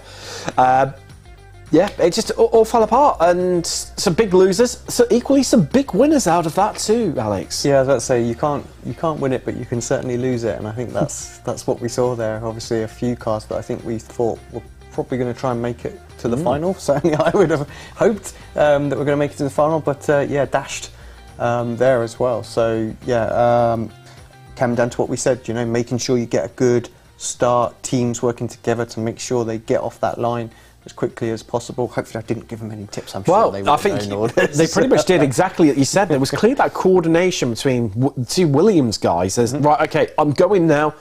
Yep. You need to go as well at the same time, and that's what caused the the bit of the mix-up and that battle for second on the run down to Andretti. Yeah, absolutely. I'm sure we'll see in the highlights reel in a bit exactly what happened with that in a bit more detail, and be able to examine it. But yeah, super close, super important section of the race for that to happen. Looking at from my team manager's hat on as well.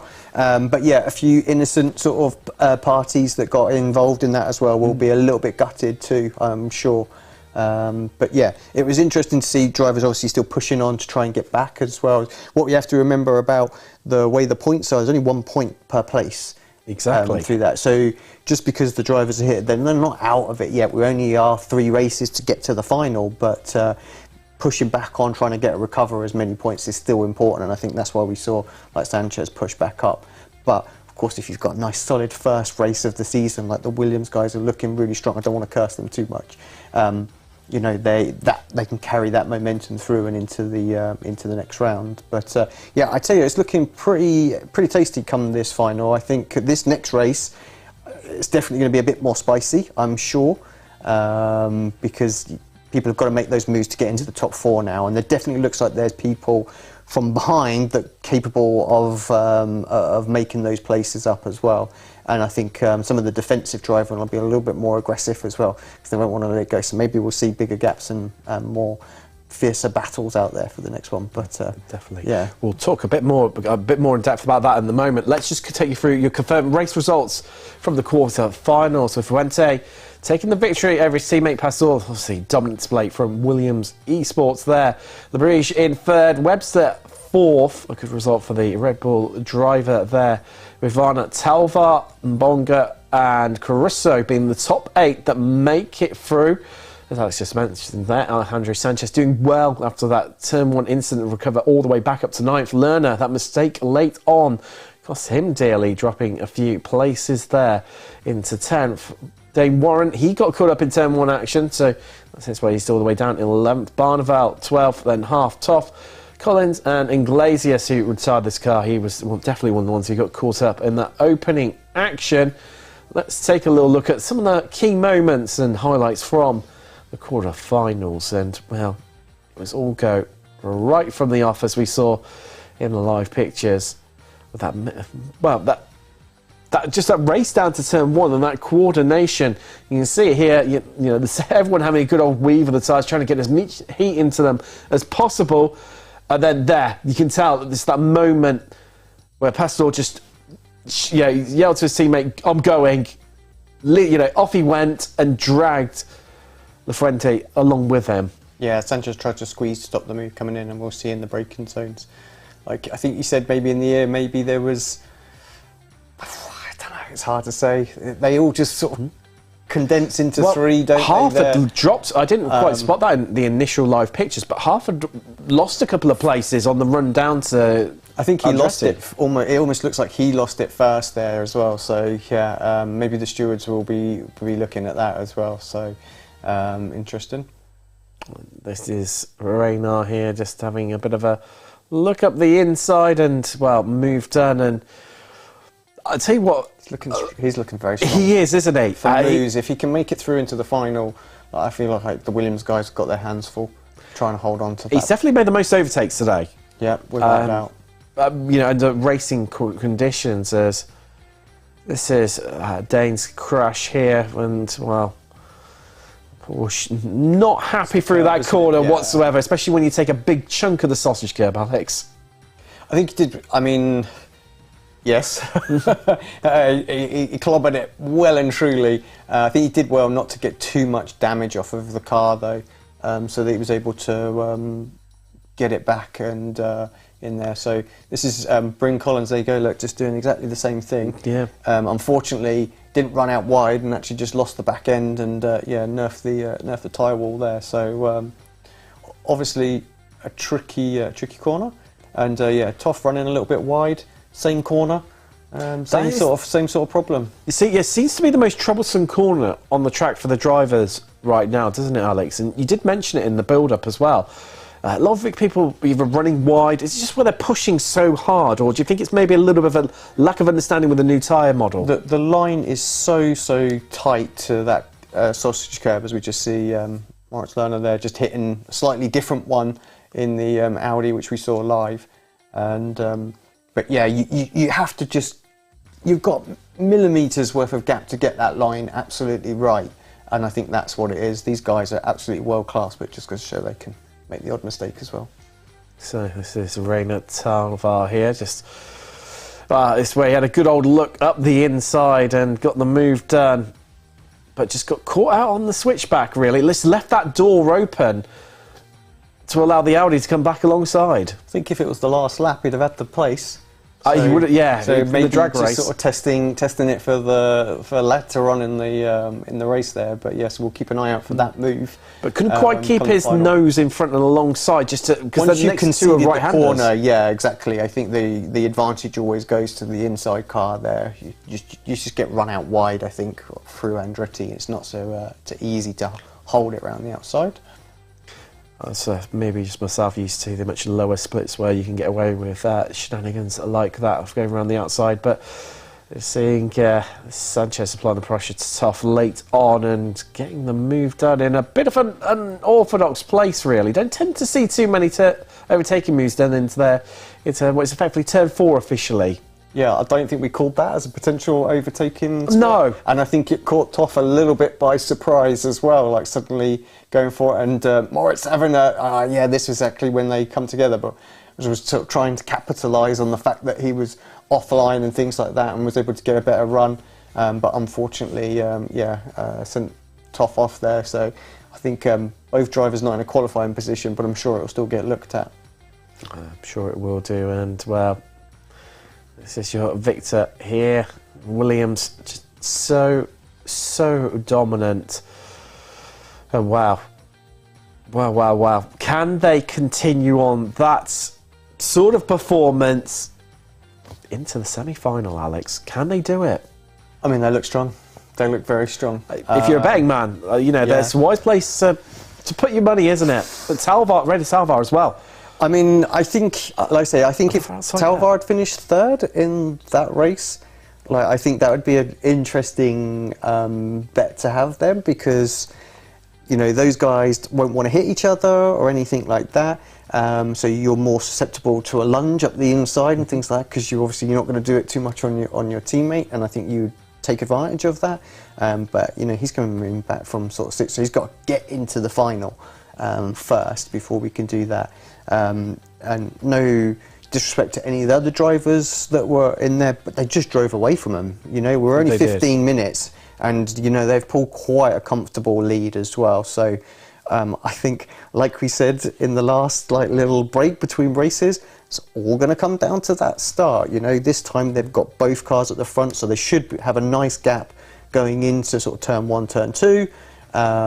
But yeah, if someone sort of times it right, that could be quite interesting on what we see. So. Yeah, it's going to be interesting. Of course, the field shrinks. We're now down to 8 drivers. That, of course, means the amount progressing has shrunk as well. It's 4 drivers who will make it through to the playoffs and the showdown. Now, of course, race distance, that shrunk as well. We're now down to just 10 minutes of racing to get yourselves inside that top 4 before we head then into the showdown, and we've got 3 races to come in that one, which are even shorter then. Yeah, just 8 minutes for the final, but yeah, 10 minutes. Like I say, it's full send, isn't it? It is. Sure. Yeah, you're not making it to the final unless you're going to put a move in, and I think there's. We see a lot of endurance races, don't we, throughout the season, or sort of 45-minute races, hour-long races and things like that. But there definitely seems to be many more of these sprint-style races that are happening now, whether it be kind of this or some of the VCO series that are going on. Interesting on that point, do you think sim racing, if you look at esports as a whole, in terms of a global industry, you've got the likes of Dota, Counter-Strike, etc., that are paying out the really big bucks, but the gameplay, one thing they seem to have in common between them all is the gameplay is all fast, furious, quick rounds. Do you think that this sort of format sort of lends into that, almost that meta, to help bring up the overall quality and the quality's not exactly bad anyway, but the overall prize money and the visibility of sim racing? I mean, I think sim racing's and racing esports is quite different to some of those, in the sense of we have obviously a real life meta that can carry over very well, so we can replicate the real life series. We can do the Rolex 24. Exactly. We can. It can be badged and it's exactly the same. But we are in a very unique position where we can jump from track to track on a very quick basis and do these very short little events that and the whole grid can be lined back up. So we have this unique ability that real motorsport can't. And I think actually that's when we find this nice little happy balance where we appeal to the motorsport community in terms of the glorious racing events that are out there, and then the esports fans that love the action and maybe the carnage, because let's be honest, everybody likes a good crash compilation video and things like that, and they like to see drivers making mistakes and being pushed to their absolute limits. I think that's when we're really going to sort of find our feet in terms of esports for racing. So it's good to see all these new series crop up, and as a team manager as well, we're all about embracing these new things that come on, just to let's give it a go, let's see what it's all about and see how it works. So we've had a lot of fun doing things like ERL, and this is kind of sort of a take on that as well, but you know, not sort of team related, sort of individual. So yeah, it's just again another little action format that comes out. Another one that comes to mind, if they don't mind me bringing it up as well, is like the V10R series as well. That's kind of like a team sort of league thing where you have like leagues that come up and points for winning, a bit like a mini football league or something like that. And then they go into more of a knockout competition. So lots of different styles of event coming on, which, you know, we can do that in sim racing, and it's good to see all the teams embracing them, and where it'll end up is. So as a team manager, though, surely with all these new competitions coming up, and you've only got a pool of ex-drivers, how do you apportionate resources, and also they've then got to practice. You know, I know from speaking to a few of them, they might have 2 or 3 different series in different cars at different tracks on at one given weekend. How do you manage A, which ones to enter, and B, so the lads just don't end up in a confused puddly mess? Yes, sure. I mean, it's interesting, and I think so obviously putting my team manager's hat on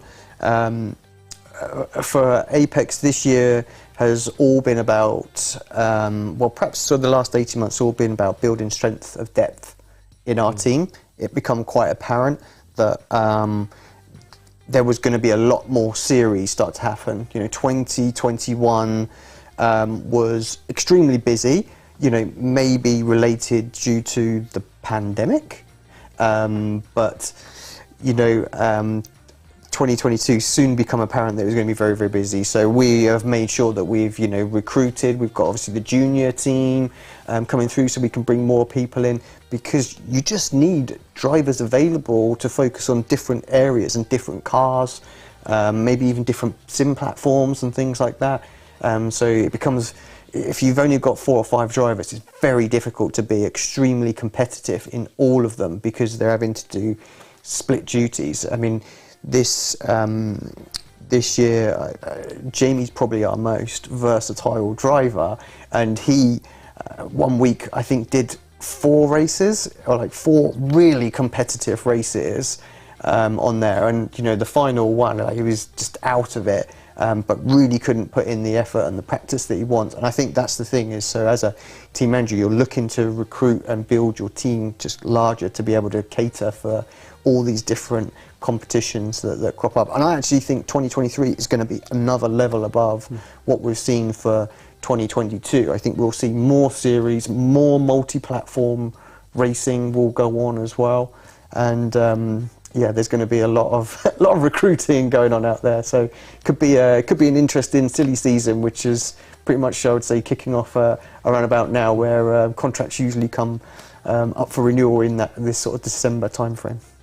So it's ultimately then it's no different to what you see the good old summer break, silly season that you see in F1, where all the rumour mill starts and people start moving around different teams. And how do you? I mean, if you're an equivalent team, like say I'm driver at X team, we're on about a par with the other team.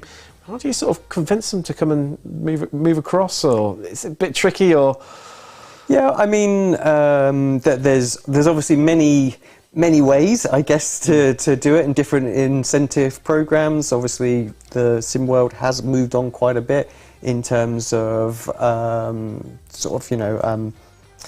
packages that kind of get offered. Sort of grown up and become more of a professional entity, moved out of that amateur, semi-pro type atmosphere. And I think there's a whole bunch of teams that are moving into that sort of professional space now. Obviously, results really help as well. Actually, ultimately, if you can say, look, we are winning this, that, and the other, it really attracts people. I know from obviously drivers that have left Apex to go to other rival teams and things like that.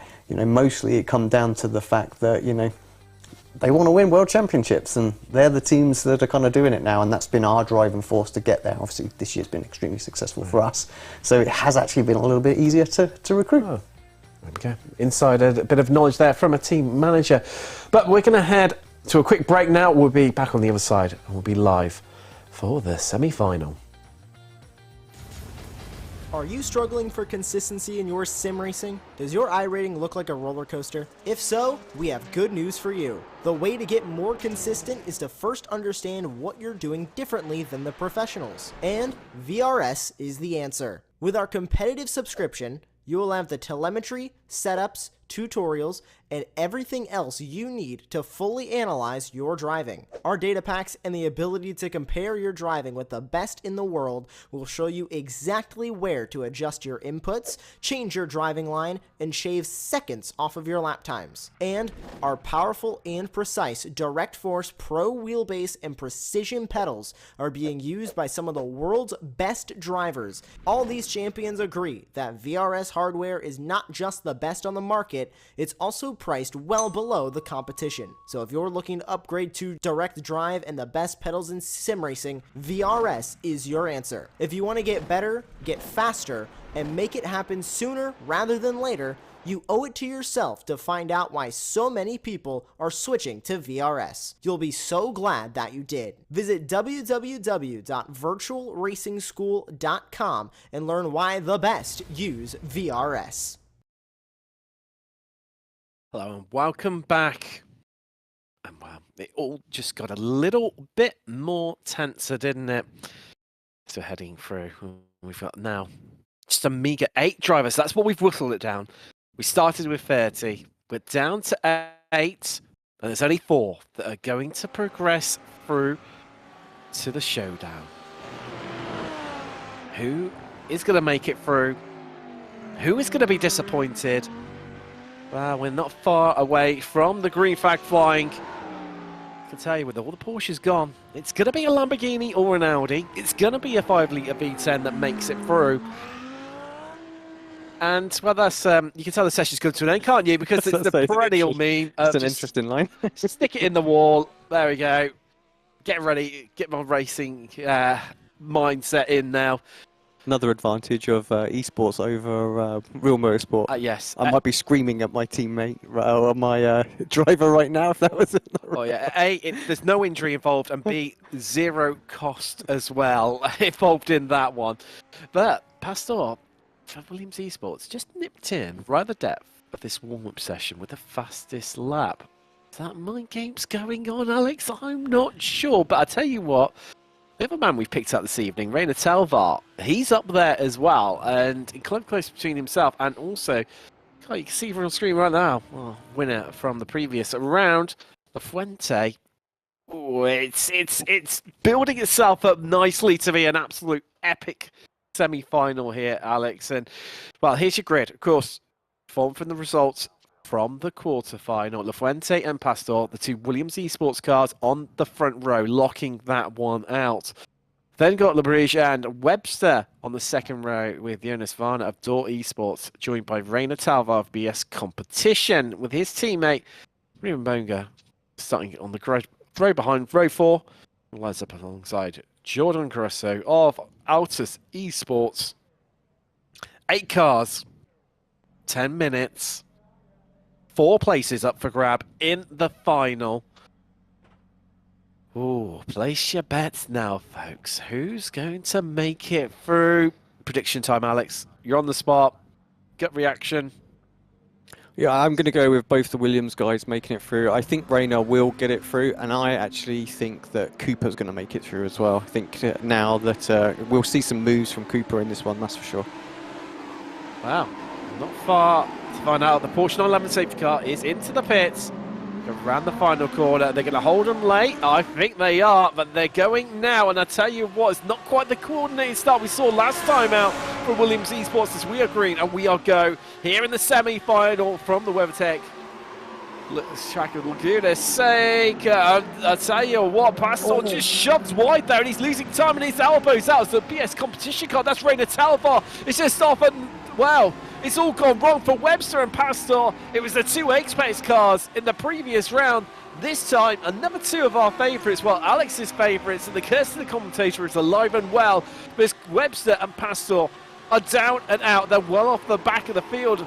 Time-wise, it's not done and dusted, but Jordan Caruso of Altus, he's loving it right now. He's at 3 places.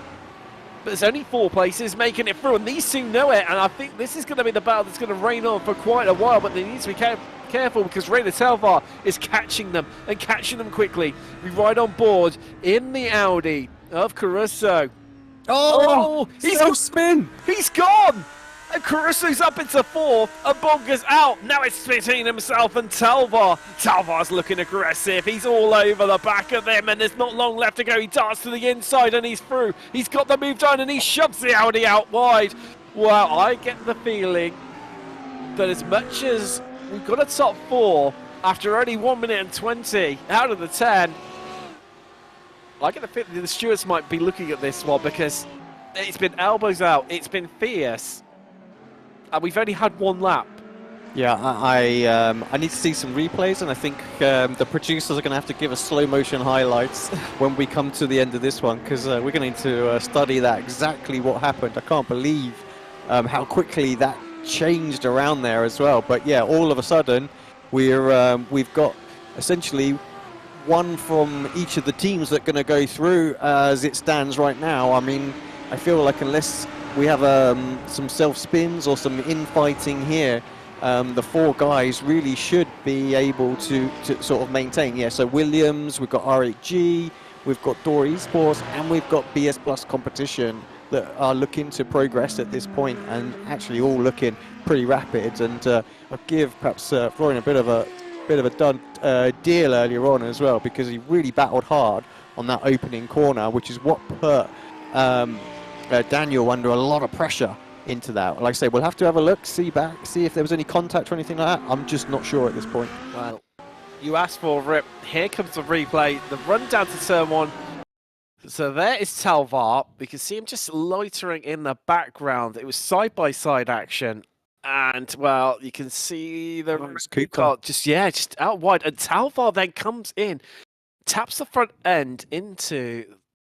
Well, actually, I think Cooper tapped the Williams car first. I think that was the original contact, which then has bumped Cooper back into Telvar, and that's where it's kind of all kicked off from as well. So we'll get a second look at it. We're on board. Well, we're looking at Cooper here. So did he just run in a bit heavy? Even the Williams guy's gone in a bit deep. Maybe that's actually what happened. Maybe the Williams guy goes in a bit deep, over brakes, catches Cooper out a little bit there. So that probably first one's a bit of a racing incident, but then the second coming has finished them both off. Wow. I mean, he got Cooper Webster just got pinballed effectively between what would have been Telvar's BS Competition Lamborghini and Daniel Pastor of Williams Esports, who was like ping-ponging between the pair of them, where he was getting a bit of the rough end of the stick. I mean, I'm thinking itself, he did make that initial bit of contact, like you did point out, but not a simple one to try and unpick here from Laguna Seca at all. We ride on board with Jonas Varner, and now he is he's come through. He's got a 2-second gap to Telvar behind him, who's in 4th, who is in another of the qualification spots. He's got some 4.2 seconds back to Jordan Caruso of Altus in the Audi. He's come through, but what you can see in front of him, as much as that R8G Lamborghini is what is in front of him, it's also second place on the grid, the front row. I think that's going to be critical for the final as well. There's no reverse grids or anything like that going on. Where you finish is where you start, so straightforward. You know what you've got to do. Looking at like last lap times as well, maybe 1.5 tenths faster last time around. So maybe he thinks, actually I'm being held up here. I don't want to have to try and overtake to get that strong result in the final. Maybe make the moves now, but actually Florian starting to pull a little bit of a gap through this lap, so better lap for him. Of course, the final, it's 3 races, 8 minutes each. The drivers score points in them. Obviously, 4 for a win, one for last. And it's those points that are then totted up across those 3 races that then decide who is our overall top 4 in the order they're going to finish in come the end of this evening And also, let's not forget, up for grabs for those top three, $300 for the winner, $200 for second, and $100 for third place. And there is, well, someone's going to feel a bit unlucky, isn't he, Ruben Bonga, of BS Plus competition? Yeah, I think you know, you stay out there, you do what you do. If there is any battles or someone has a self spin, it's still an extra point, right? That's very true. You know, and all the points there. You're into the semi-finals. You know, this is still a good clutch of points to take into the, you know, the final weekend, as it would be. So I think, you know, you still push. Like Jordan right now seems to be losing a little bit time looking at the lap times here. Talvar definitely the quickest guy on the circuit. Last lap by was purple with 19.7, 20 flat for Jordan. It's actually quicker than the guys first, second and third. But he's quite a way behind because he was obviously caught up in, you know, the sort of shenanigans at the start. So he's got a tough order with 3 minutes or so to go to close that in. But he will still have, you know, a really strong points finish, like finishing 5th overall for the night, where he is kind of currently, is a good bunch of points to take into the next round as well. So you've got to remember, it's, yeah, there's the honour of winning and there's the little prize money that's up for first, second and third, but actually he's very much well in the fight, and comes back to your point that you made at the start of the evening, where consistency might out. It is. It's, well, as you said, it's still got 2 more rounds as well left to go. A lot can happen, and it's going to be interesting to see how this is all going to shake down and pan out come the end of next Sunday evening, when we will have the 3 individual rounds. And we will find out which 4 drivers are going to Daytona. And well, too soon. that was nearly the rear end going around there on Formula Liège of R8G Esports. Yeah, just a bit tasty into the corkscrew there, so perhaps just a little bit of rear locking or something that went on there, and tyres are perhaps going to be a bit warmer for a next lap or two. It's going to make him a little bit nervous on the brakes, so if there's ever an opportunity for Jonas to get his way by, now is the opportunity. Let's see if he goes for it. Oh, I thought for a minute he was going to have a little jink to the left. It was brewing, wasn't it? It was sort of, he felt like he was going to have a good look up the inside there. As Ruben Boga has decided to call it quits, and he's headed to the pits. I think he might have had a bit of a incident, someone out on track, but second, third and fourth all of a sudden became a little bit more closer together. Yes, they are through, but Vanna and Talvar can now both see a chance for themselves to start on the front row in the finals. What do you do? Unless that door is wide open, I tell you, I don't think they're taking for it. You know, the final, yeah, get there and worry about it. There's 3 more races then that you can have a bit of fun with and try and make some moves and things like that. I think the important thing now with 50 seconds left on the clock is just get to that final. So I say, unless there's like a semi-half spin or something like that, I think you just back it down. Well, you see, the difference with the Audi and the Lambo in front of us, there's a white flag in the air, 1 lap left to go.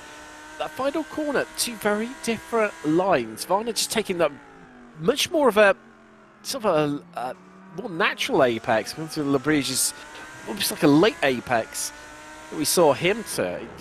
But yeah, I get the feeling that maybe you're right. Bar a mistake from one of these 3. They're going to play it safe. They've got a decent gap now building up to Caruso, but if it does all go wrong for them, it's not enough of a gap to be able to recover it and keep their place inside of that top 4.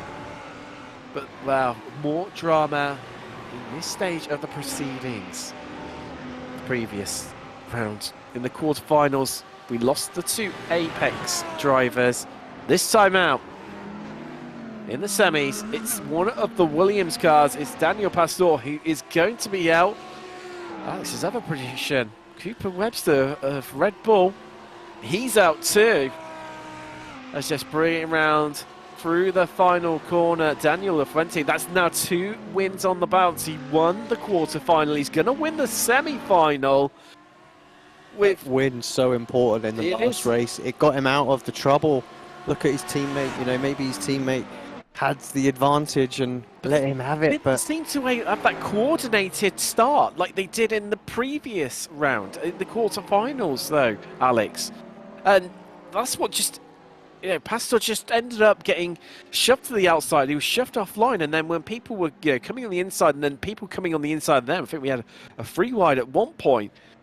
It just all ended in tears for him. He shoved out on the outside, he hung out to dry, losing time, momentum, and liable to get caught up in an incident, and this is exactly what happened to him. Yeah, I'm pretty shocked to see them both not in the final. They were so strong in the previous races. Like you say, they just needed time. That maybe we are giving the drivers behind far less credit than they deserve. Maybe they were on it, you know, they saw them and just timed it perfectly, so they were able to actually be on them.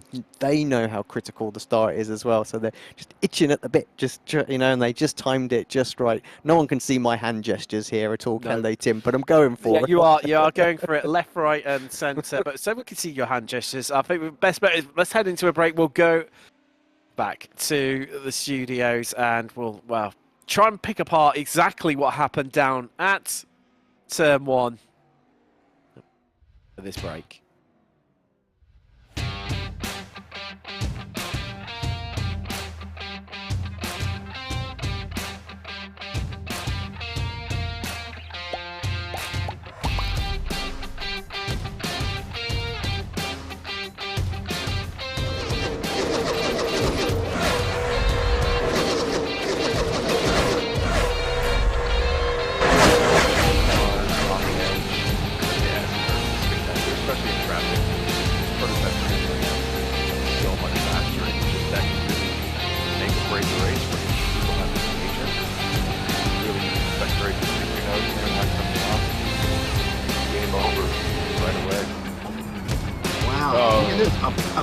That's a little adventurous going down the outside. Yeah, you gotta get that position. Probably gonna lose another one. Yeah. That was a very brave move. Well, that move right up. Yeah, I mean, those guys were going at it, and the blocking that was going up there from first place there. We're gonna get a replay of it. Yeah, darting right to the inside as we get a replay here, coming through turn 9, and he throws the block on him.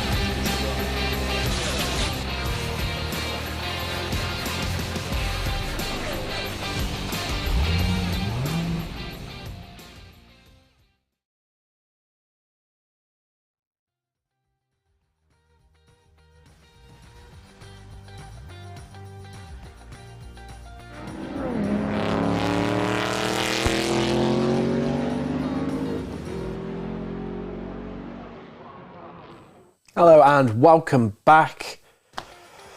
And welcome back to, wow, I was trying to take in what just happened there in the semi-final. They got to turn 2, technically, I mean, a lot of people call it turn 1. And it just all went crazy, and we lost some big names as well in the process. It's a real turn up for the books here. I think we've called it at the start of every race, right? We've said on the build-up to every one of these races that first couple of turns, the first lap, is the most critical for the guys to make the moves. That's when the pack is bunched up. That's your opportunity, and I think they all know it, and they've all gone for it. And maybe even some have overdriven that first corner to try to make sure they don't have people come up the inside, and I think that's possibly what's happened there with the second of the Williams car. Just went in a little deep. I think, like I say, I would want to look at it from every angle. So if I'm calling it wrong, I'm sorry. But yeah, it just looked like it went in a little deep. Had to check the car up a bit more. That checked up like Cooper, and that was when it kind of like, yeah, pinball. And we had something sort of similar in the previous race as well, where they all just squished together, and there was just people just spinning off left, right and centre, and there was some interesting names gone from the last race, and I think, yeah, there's some real contenders gone from this race as well. So it goes back to your point, consistency is key, but also consistency in the races as well. You know, try and stay out of trouble, and I think you can kind of get yourself a good position, and I think Jonas is the one that's really done that. Like, I think it's fair to say, and please don't shoot me, Jonas, for saying it as well, not sort of lit up any of the timing sheets in terms of that, but just putting this solid job, staying out of trouble every single race, finds himself into the final. Florian as well for RHG in that final, and got every chance now of sneaking a win as well with these 3 final 8-minute sprint races. Yes, we'll get more in depth into that and how the format's going to work across for the next 3 races and the shootout. But let's take you through the results from the semi-final. And Lafuente coming home with the victory for Williams. RAG Celebration in 2nd, Vanna in Fedor Esports in 3rd, and Reina Talvar of BS Plus Competition picking up that crucial last 4th place, the last place in the finals. Caruso 5th with, well, one of the big names gone, Daniel Passor of Williams Esports, won round of 32. That kicks things off to start with. Our first races this evening, and well, 2nd and 3rd, and out of proceedings now. Rimbonga in 7th with Cooper Webster. Another driver caught up in the melee and carnage there. 2 of your... Well, you got it at 50% right, didn't you? You said Reina Talvar would make it through, and obviously you got... Well, you said Williams, both of them to make through. William... Yeah. on the end, as it were. I'll take a 50% return ratio on my bet. It's not a bad investment, is it? It's not a bad investment indeed. Let's just take a look through some of the highlights right now. You can see the race start, and this is where it all began. And for me, Alex, it didn't seem like the coordination was there between the Williams cars that there was in the quarterfinal. They left it a little bit longer before going as well, and I think that gives the guys the opportunity to get themselves ready. I wonder if that made a difference again. See the train falling up on the inside there. Like I say, you see what I mean? He's under pressure on the outside, so he goes in perhaps a little bit deep, gets the line wrong, gets checked up, and then of course does, unfortunately, the Red Bull does come into him.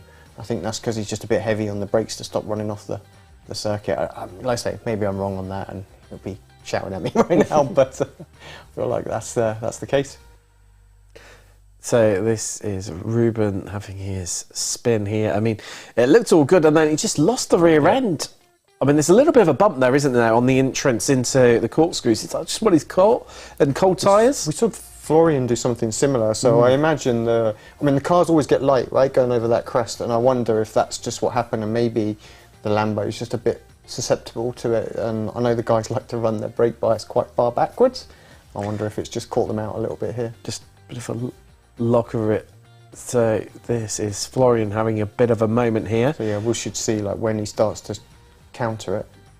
Actually, he seems quite calm, doesn't he? And then just on the turn in, it's when. So yeah, like I said, maybe I'm right, and it is a rear bias thing. You know, it's quite far back to help the car rotate, and it's just caught him out there where it's a little bit light. And this is through to the checkered flag right now. Not too much actual action on this one once it got going. No. It was all about that first lap, really. That's where it all come down to it. Outside of the top 4, obviously we saw the 2 BS competition guys having a bit of a fight earlier on, but with Caruso.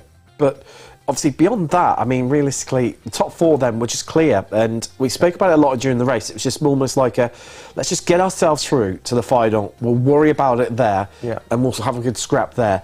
Other than that, behind them, everyone else was spaced out. There was no one really... Yeah, Caruso was the closest, but then obviously he had that moment where he'd been elbowed out wide and just gone out onto the gravel. So I think maybe almost expected there be not that much action because of that. Yeah, I think when I think about obviously getting through to this sort of stage earlier on, we were like, yeah, you want to try and pick up some places so you're better off on the grid.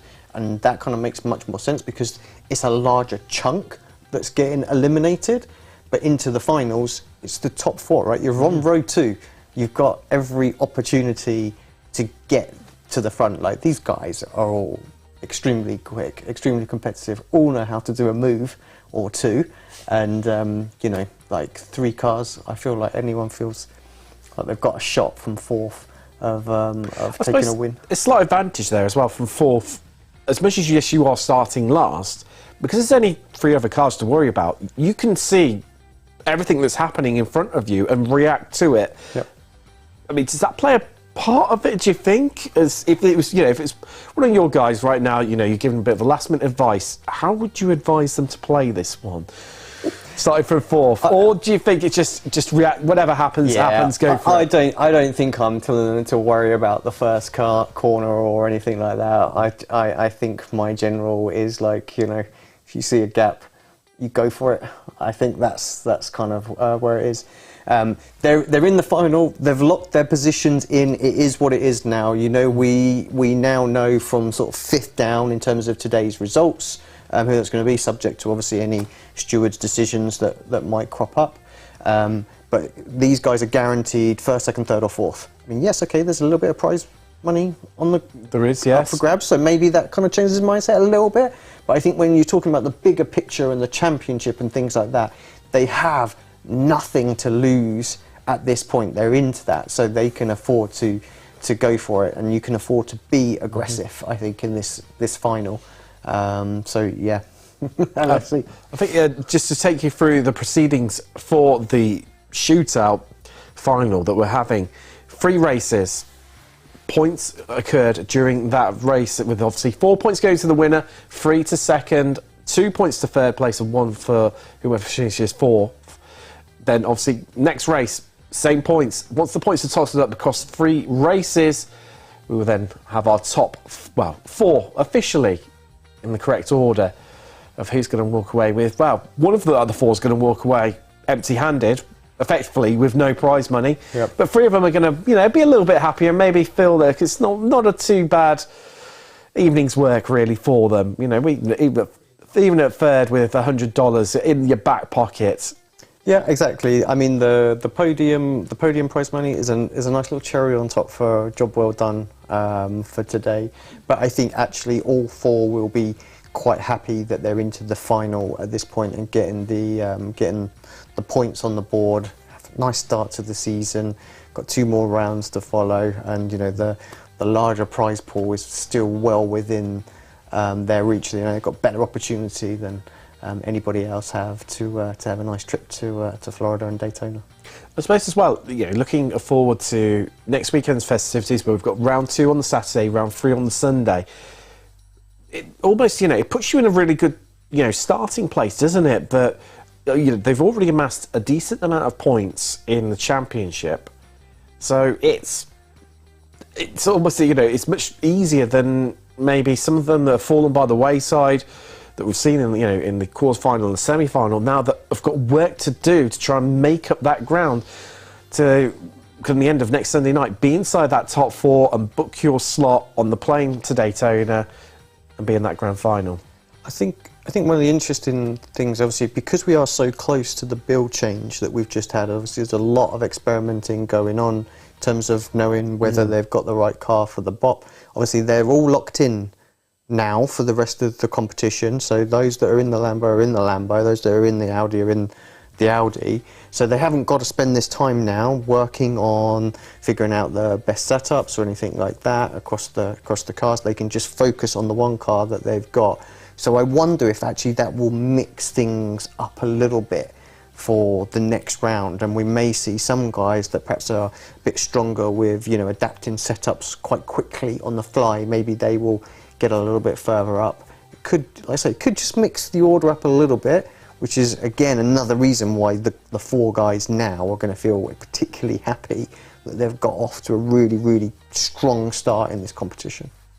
Well, it's going to be pretty interesting to see how that one pans out. Like, see whether they can. Do you think it'd be less of a runaway display like we saw previously, especially in the quarterfinal from the Williams guys, or actually, do you think actually might be able to extend those gaps out even further? It's a bit of a tricky one to try and understand, and you know, yes, they will be able to concentrate more on just that one given specific car, but in equal terms, you know, they've got all that more time to devote into that to make it even better for them. Yeah, I mean, looking at other GT3 competitions and this grid in particular, I think the gaps are just going to get closer and closer and closer, and the racing's going to get tighter and tighter and tighter.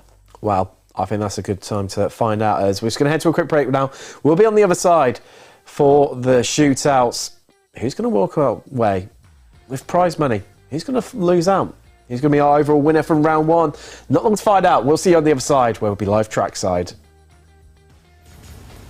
Are you struggling for consistency in your sim racing? Does your iRating look like a roller coaster? If so, we have good news for you. The way to get more consistent is to first understand what you're doing differently than the professionals. And VRS is the answer. With our competitive subscription, you will have the telemetry, setups, tutorials, and everything else you need to fully analyze your driving. Our data packs and the ability to compare your driving with the best in the world will show you exactly where to adjust your inputs, change your driving line, and shave seconds off of your lap times. And our powerful and precise Direct Force Pro wheelbase and precision pedals are being used by some of the world's best drivers. All these champions agree that VRS hardware is not just the best on the market, it's also priced well below the competition. So if you're looking to upgrade to direct drive and the best pedals in sim racing, VRS is your answer. If you want to get better, get faster, and make it happen sooner rather than later, you owe it to yourself to find out why so many people are switching to VRS. You'll be so glad that you did. Visit www.virtualracingschool.com and learn why the best use VRS. Hello and welcome back. You join us for the first of 3 races from the final of round 1 of the 2023 Pro Sim Racing Sprint Championship Series from Laguna Seca. Who is going to come out with the first victory of the final? Is it going to be more down into turn 1? Now, as we head round the final corner, let's find out together, because I'll just point out the reverse grid that we've got here as well. I think that's perhaps caught you and I a little bit by surprise. It's flipped around, and Talvar on par with Larege, and Varna and Fuente behind them. As not hanging around is the Estonian. He puts pedal to the metal and hands off as we're going to go 3 wide for second place. No, to the Fuente just thinks twice about it. Backs out a little bit, shoved to the outside is Larege in that RAG Lamborghini right now, but it's Varda who's made a bit of progress. Larege leads 2 places to Dill Esports and Williams respectively, but Talvar, well, he says see you later guys, I'm off, I'm pulling away, don't want to be any part of your shenanigans. As we head up the hill, start the descent to the top of the corkscrew, the highest point on the circuit. And who is going to come away? Of course, only 8 minutes. You see just running wide, catching the gravel on the outside, flinging it up into the air goes Lafuente and Larege. And that just helps Varna to get away with those couple of extra half attempts.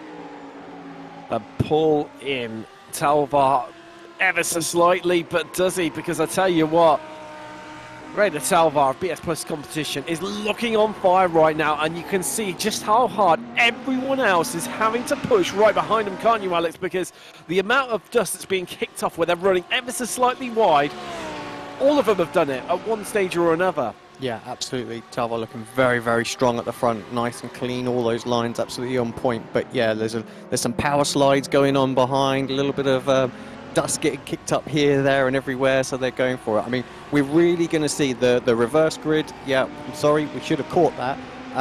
That has caught us out a little bit, because now Lafuente is really going to have to show what he is made of. They have had a really strong car out front and been able to pull away, but now he's in that little bit of dirty air that Sanchez was talking to us about in his interview earlier on. Maybe that's going to upset that balance of that Williams Esport BenQ car, but he's going to have to make some moves quickly on Jonas here. And actually, Jonas has had a lot of pressure for today, so he's used to it. He knows where to defend. It's not going to be an easy job to get by him as well. So So he's giving it absolutely everything. He's got the wipers on and everything there as we just cut to that on board of Daniel Lafuente. Oh, I tell you what, Alex, I tell you what, they're all slim margins, isn't it? They're all on the ragged edge of the Dijon right now, but Lafuente has found those couple of extra attempts right now. He's closed in on Jonas Varner. And Audi starts to come under a bit of pressure, but Lafuente seems to be just so dominant through that last sector of the track. But they can't seem to quite get it hooked up. I think that Audi seems to be better on that final corner exit compared to the two Lambos behind. Yeah, it's I'd say it looked like a slightly different line. You mentioned about that earlier on. Now maybe that's just a little mix up with what the drivers are going to do. I know the cars drive very, very similar. But yeah, just wasn't able to get that kind of traction out of the corner that he was necessarily hoping for a move down into Andretti, which is, I think, where we're going to possibly see a move again. Just running a little wide, affecting the way he gets off that corner through this horrible little kink corner. No victims this time, though. No impending death whatsoever. But sectors. Wow. I mean, Lafuente nets up, what, 600ths of a second? No, not even that, about 400ths of a second. I mean, it's as close as you like between the German and the Spaniard right now. But one thing is for certain, it's just allowing Talvar to eke out that bit more of a gap. It's 8 tenths out in front, half race distance, 4 minutes out of the 8 complete. We head out onto lap 3 of this shootout final, race 1. And right now it is advantage the Estonian, advantage BS Plus competition. It's Rainer Talvar. It's looking to rein in this one. He's pulled out another 10th as Labrouche is just another mistake costing him dearly. And I mean, I don't want to call it. I mean, you say at half race distance as he runs wide again. I mean, only 4 minutes left on the clock. It looks like he's going to finish in 4th. Bar some massive drama between these two. Lafuente, who we're on board with right now, and Varner, who's just ahead of him. Yeah, exactly. The hope right now is that these guys get into it while having a bit of a battle for P2, I think, as Lafuente, a whole host of opposite lock coming out of there. He actually got a much better run as well, so I hate to think what the onboard of Jonas was like. Definitely, like I say, it's a spicy corner, that one. It is. You see, mate, he's just practically drifting the car around numerous of the corners. You see from those inputs there. It's moving. Let's take a look. Oh, he's having a look. Here we go up the inside. He's made that move numerous times before, but I tell you what, on the outside, Varner is just absolutely giving it everything right now, but Lafuente's going to have the inside, but can Varner hold on to that outside right the way round? Andretti hairpin, he's going to have his work cut out. He just tries to keep his nose in there. Lafuente squeezes him wide, he squeezes mid-corner, and that is the move done. He's up into 2nd, and Varner back down to 3rd. Yeah, fantastic move. Long game there. Knew that sending it up the inside in that final corner just opens up and got the opportunity. There was no cutback that was allowed there as well, so it was straight out fight into Andretti, and was able to carry enough speed in there and clear before the apex of the corner. So yeah, great job. And now this is what it's all going to come down to, right? Let's see what kind of lap times there. There's not enough time for Daniel to get up to Talvar unless there's a mistake here or anything like that. I've cursed a few people tonight, so I'm sorry if I do it again. But yeah, let's see what kind of lap times these guys do, and that'll give us an idea of what the second final is going to be like. But quite quickly, you know, with the next 2 rounds, Lafuente could make the wins from the next 2 races and would come in as your overall winner. I think if Talvar is able to hold on to this one, remember it's not best 2, all 3 races count. So that's the important thing. Like, one DNF here would make quite a difference to them as well. It would do indeed, but I tell you what, it's been a bit, yes, helped by the battle that's gone on behind him, but Talvar's just, he's walked away with this one. I mean, 2 seconds clear, heading into the final lap. In 8 minutes, that is... How do you begin to describe that sort of margin he's opened up in such a short space of time, Alex? It's ridiculous. I mean, I do agree with you. He has been extremely strong. I think the battle has played a part in it as well. To be fair, that move definitely would have cost them a good sort of second, I think, as well. So they were definitely just, I think, inside the draft zone when the move was done. On board with Jonas Varner of Thor Esports. Lone Audi in the final. Yes, well, it's bringing this one home. And he is going to pick up 2 points for his troubles. So Need to keep an eye on this. This could be the final lap of the race. Yeah, Checker is just coming out. So Reina Talva is going to take the honours for race number 1 of the finals tonight. And yeah, what a sterling drive from him. Not a foot wrong.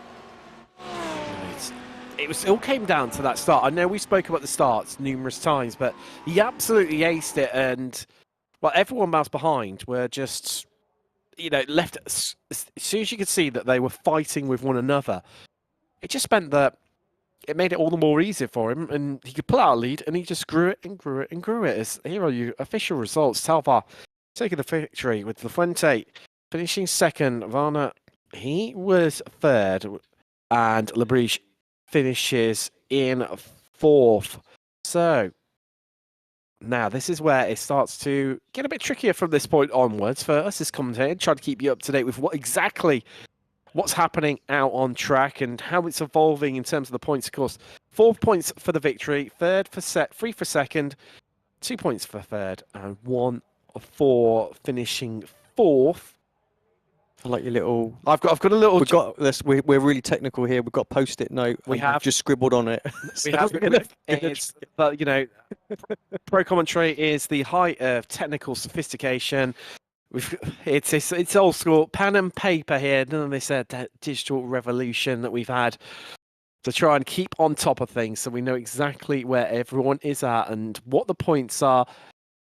As it's going to get, well, I mean, it's even hard. I imagine it's harder for the drivers sat in the cockpit to try and understand of when they need to push and when they don't need to push. But then, especially like a lot of them, they've got a big team behind them to try and help them out. I was about to say, I'm sure they've all got a word in their ear right now telling them what's going on. And certainly in that last race, all of Daniel's teammates would have just been cheering him on to absolutely go for everything as well. So, like, it's a tough deal for him. Obviously he's had what, second, first, starts the final in 4th, has all the hard work to do, and he's done like the job that he needed to do in that first race, which was get himself on the front row. He could argue the best job would have been to have won the first race as well, but now he's absolutely got every opportunity to win at least 1 or 2 of the next races and kind of see if he can take up the honours for the final, for the first round of this competition. Well, it's going to be tough for him. We've seen so far that it is not simple. As much as you say, just 8 minutes around Laguna Seca with 3 other cars. How hard can it be? Well, we've already seen how hard it can be in the Pro Sim Racing Sprint Championship Series, where everything is on the line. Just waiting on the last car to head to the grid. That is Williams Esports, Daniel La Fuente. So drivers do get 4 minutes to grid up here. So it's been a bit of an evening. Been maybe quick relief break or something might be needed. Or is it mind games being played out here, Alex? You never quite know, do you? And I mean, Florian Breach, he was first in, no messing, straight in there. I'm going to sit on the grid. Well, of course, the person sitting there longest is the virtual safety car driver in that Porsche 911 safety car. That's it, he's on it straight away. Well, at least we've got a Porsche in the final one way anyway, albeit it's the safety car. They've got to get in here somehow. I mean, it's just their meta's been broken over due to this new BAP. Well, see, I think we're getting a bit of ahead of ourselves a little bit. Yeah, I reckon. I think Alex was quite clear in his interview that we had with him that the Porsche is still extremely strong on the longer runs. So I think for this short little sprint series, it's kind of mixed up the order a little bit. But I wonder if we're getting a little bit farther ahead of ourselves. Like I say, maybe we'll see the Mercedes, and maybe we'll see the BMW and things like that in some of the longer events this season. And coming up, maybe we won't. But yeah, you never quite know. I mean, it really is up in the air, and right now, as everybody is on the grid, and we'll be heading away very, very shortly to get race 2 of the shootout final underway. Right now, it is advantage Rainer Talvar. He starts from pole. He took the victory in race 1 of the free race shootout, scoring maximum points of 4. what do you do if you're Talvar here? Do you try and hold off until the green to give second and third an opportunity? Or do you go early to make them try and have a battle into the first corner? Because if you can break away a second and a half, you know, just because the second and third are fighting. Oh. Well, let's there you go. He has not hung around whatsoever, and we see Lafuente just cutting straight across the inside there to cover off the advancing Van and Lebrige. As here we go, it's like history repeating itself. The race down to turn 2, but everyone makes a mistake. He's run it in too deep, hasn't he, Telvarb? And that's allowed Lafuente to come straight back at him as we head through now into turns 3 and into 4. And they are much, much closer because there's a second covering all 4 of them in these early stages.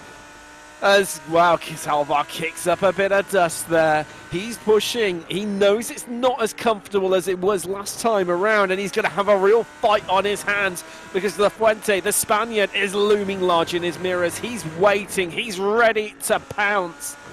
Oh, he's going to force a mistake from Talvar. It's just running wide in the background there. I think that was Lebrige. Varda and Lebrige just really closing up. It looks like we've got 2 battles going on. 1 for first, 1 for third, because those 2 groups are as close as you like. 3 temps separating the 2 drivers in each of those groups right now. Oh, wow. No moves yet, Alex. And I think that's the key word in that sentence, yet. Yeah, we've got time. Not much of it, but we've got some time for some moves. Great exit there from Talvar, though.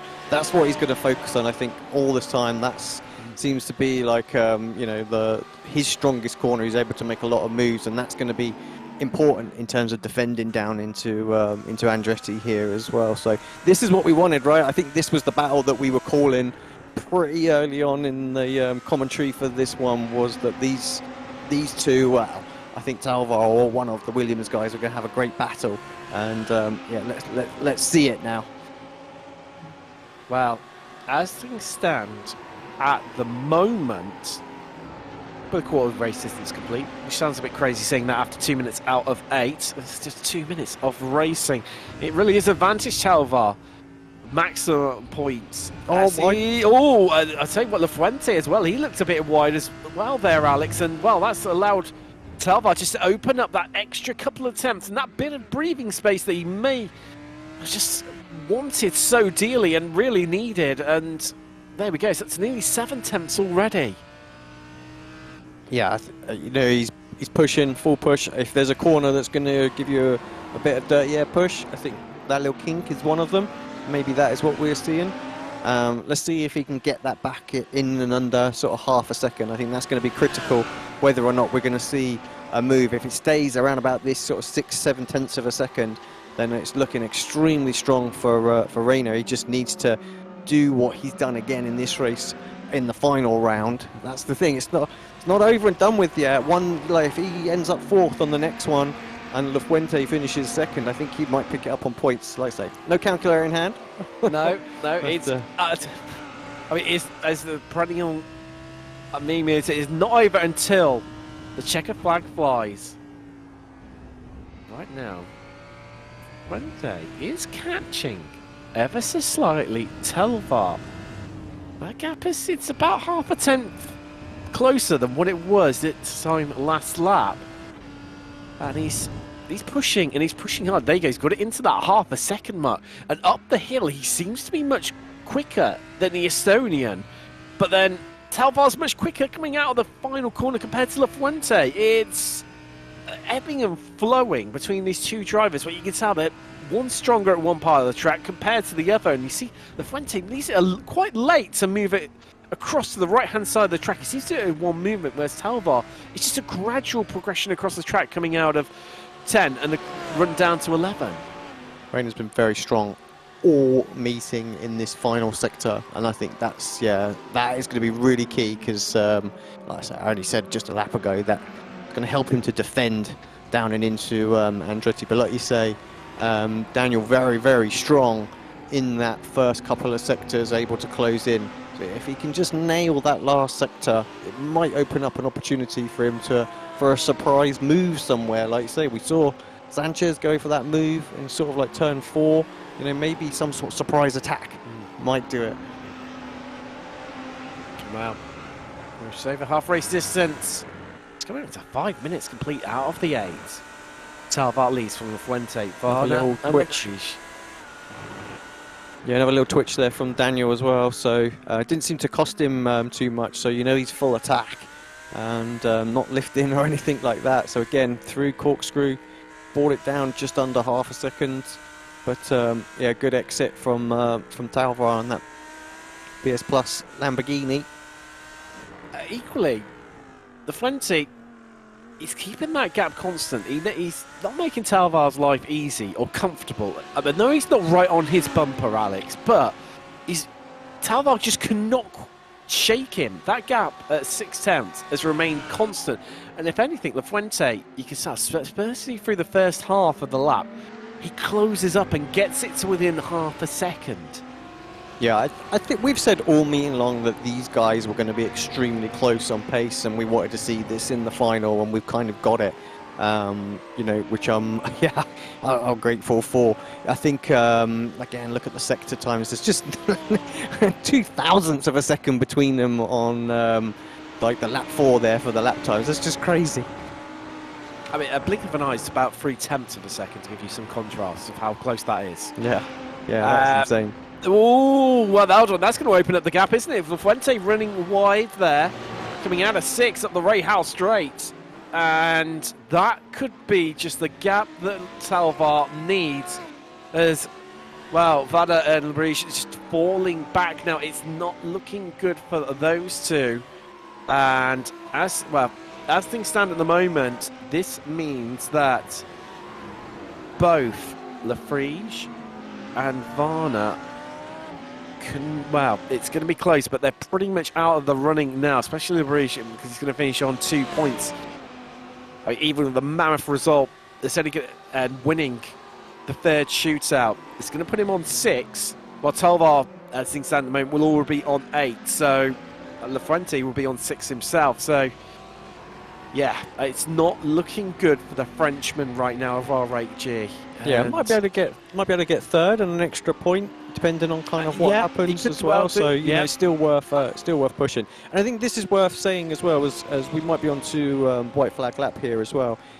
We said in the sort of interval that we expect, or I expect the grid to be a little closer next race as well. And I think this will show, like, there's no way we would expect to see this from any of the R8G guys or the Door Esports guys dropping back a few seconds or even 5 seconds in an 8-minute race. You know, we see endurance races for the first hour where they're nose to tail. This is what's going to happen when they get a little bit more time to dial in their setups next week. It's going to be even closer.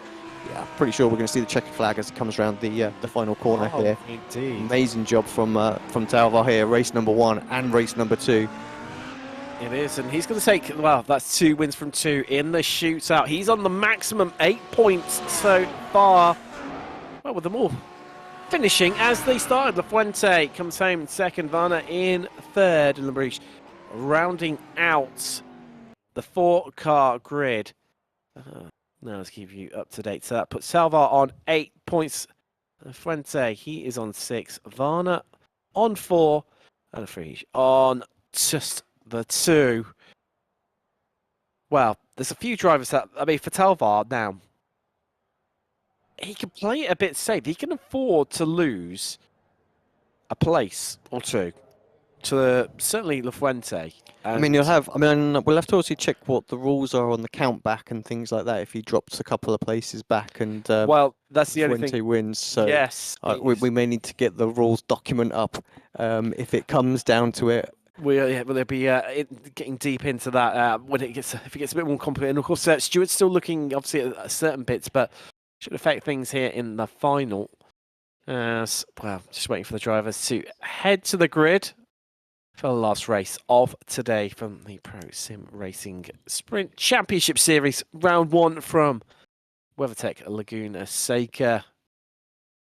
I think maybe you're right though. If there's a possible move that comes in from La Fuente, I don't think Reina tries to defend it too much. I think he's like, I just finished behind you. I'll be sensible here. Yeah. You know, you can't do anything from there. But then, of course, what that opens up is the opportunity for La Fuente to back up the pack.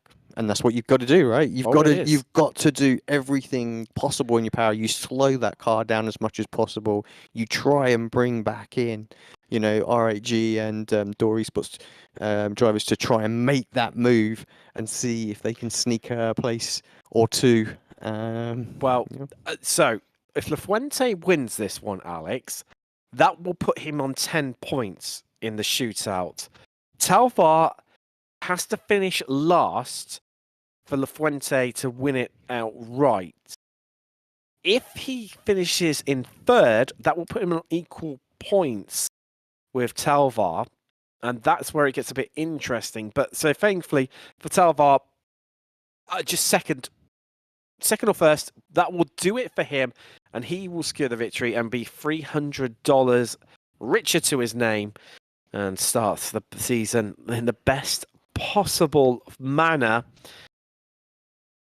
Ooh. I think you've got to nail that start. If you're Talvar, you got to try and give yourself that half a second, 0.6 of a second gap again. I don't think you would want to be in a position. We've just got a warm up, I think, going on at the moment. Just got me worried for a second. Yes, it did. Yeah, I can see the panic in your face there. As look, it's like, oh, have we something gone wrong our end? No, it's they're just into a warm up here, not far away from the race at all. But yeah, leading from the front, I think you'll be more comfortable with that. But yeah, like I say, you'll just keep a little watchful eye out if there's some sort of lunge that comes in on you, and I think at that point you'll. You know, like I say, you won't fight it too hard because you don't want to get turned. That opens the opportunity of being in 4th. Like, yeah, getting turned is, that'll be great. It's all about playing the safe game, isn't it? And I'm sure that's what we're going to see from Talvar. It's got to be the. You say the logical situation, but then equally, these are racing drivers, and they love getting one over their competition, and they love finishing first. I mean, to quote Talladega Nights, if you're not first, you're last. Not in this case, though. Very true, Alex. Very true. Never a wiser word spoken there. As the drivers just started to take to the grid, and we will be getting away racing incredibly shortly. Talvar will line up in first with La Fuente, alongside in the front row with Varna and Larige rounding out your grid on the 2nd row. That start. I mean, I know we keep coming back to it. There's confirmation of your grid up on the screen right now. But that start, do you think we're going to see something different from Talvar? Do you think he'll back them up? Or do you think it's going to be a go early situation? I mean, I felt like he went quite early last time, and Daniel was on it straight away. So maybe he just mixes it up. I think, you're always going to want to do... You've found something that works consistently, but then equally... do you try something different? I don't know.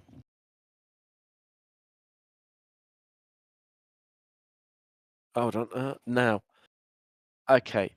So, we have got, apparently, the magics of live TV. We've got a couple of issues with the server right now. So, I believe we're going to have to just rejig things with iRacing right now. So, what we're going to do is we're just going to we're going to head to a quick break right now while we just sort out how far we're going to see, and then we'll be back on the other side.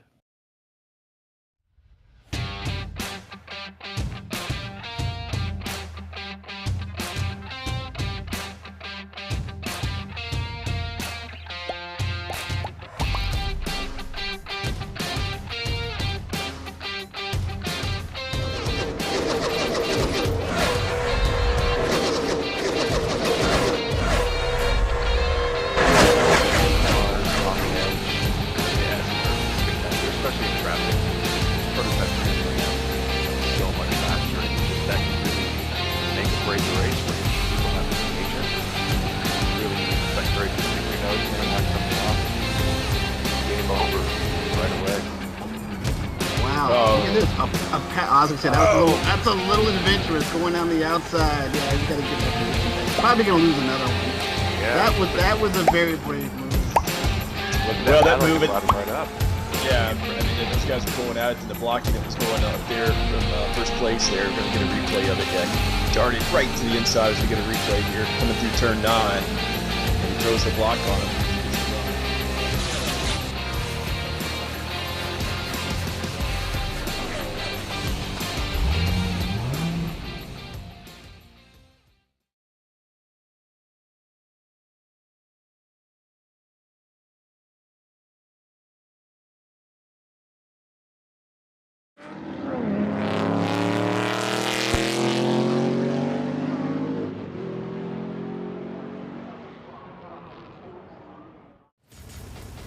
Are you struggling for consistency in your sim racing? Does your iRating look like a roller coaster? If so, we have good news for you. The way to get more consistent is to first understand what you're doing differently than the professionals. And VRS is the answer. With our competitive subscription, you will have the telemetry, setups, tutorials, and everything else you need to fully analyze your driving. Our data packs and the ability to compare your driving with the best in the world will show you exactly where to adjust your inputs, change your driving line, and shave seconds off of your lap times. And our powerful and precise Direct Force Pro wheelbase and precision pedals are being used by some of the world's best drivers. All these champions agree that VRS hardware is not just the best on the market, it's also priced well below the competition. So if you're looking to upgrade to direct drive and the best pedals in sim racing, VRS is your answer. If you want to get better, get faster,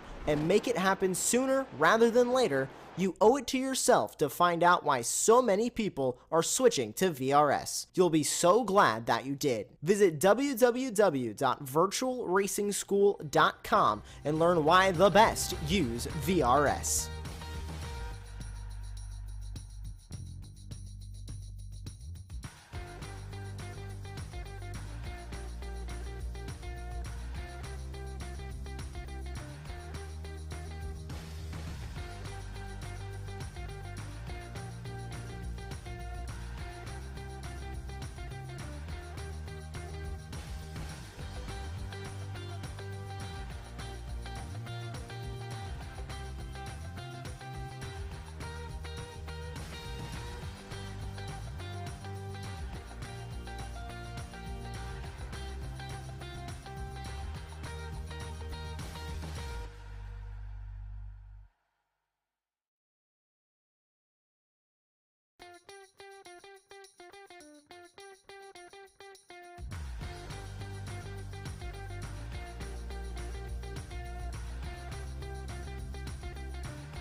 Welcome back, and you can see we're in the studios. A few issues with the server, which now means we've got to do things all over again, haven't we, Alex?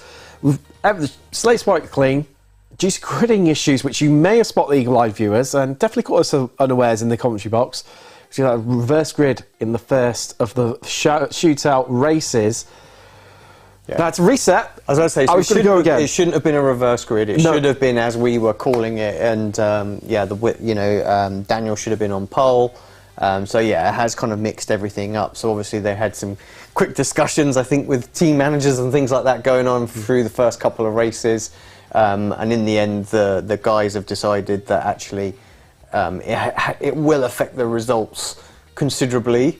Or possibly, who knows? Maybe it won't. Well, will it? That's the big thing. It might not do so, but yeah. Daniel obviously had such a good race, but we perhaps we have to expect to see the opposite with Reynard doing the overtakes. But anyway, so they are essentially they're scrapping what they've had before. The league admins essentially are relaunching the server right now.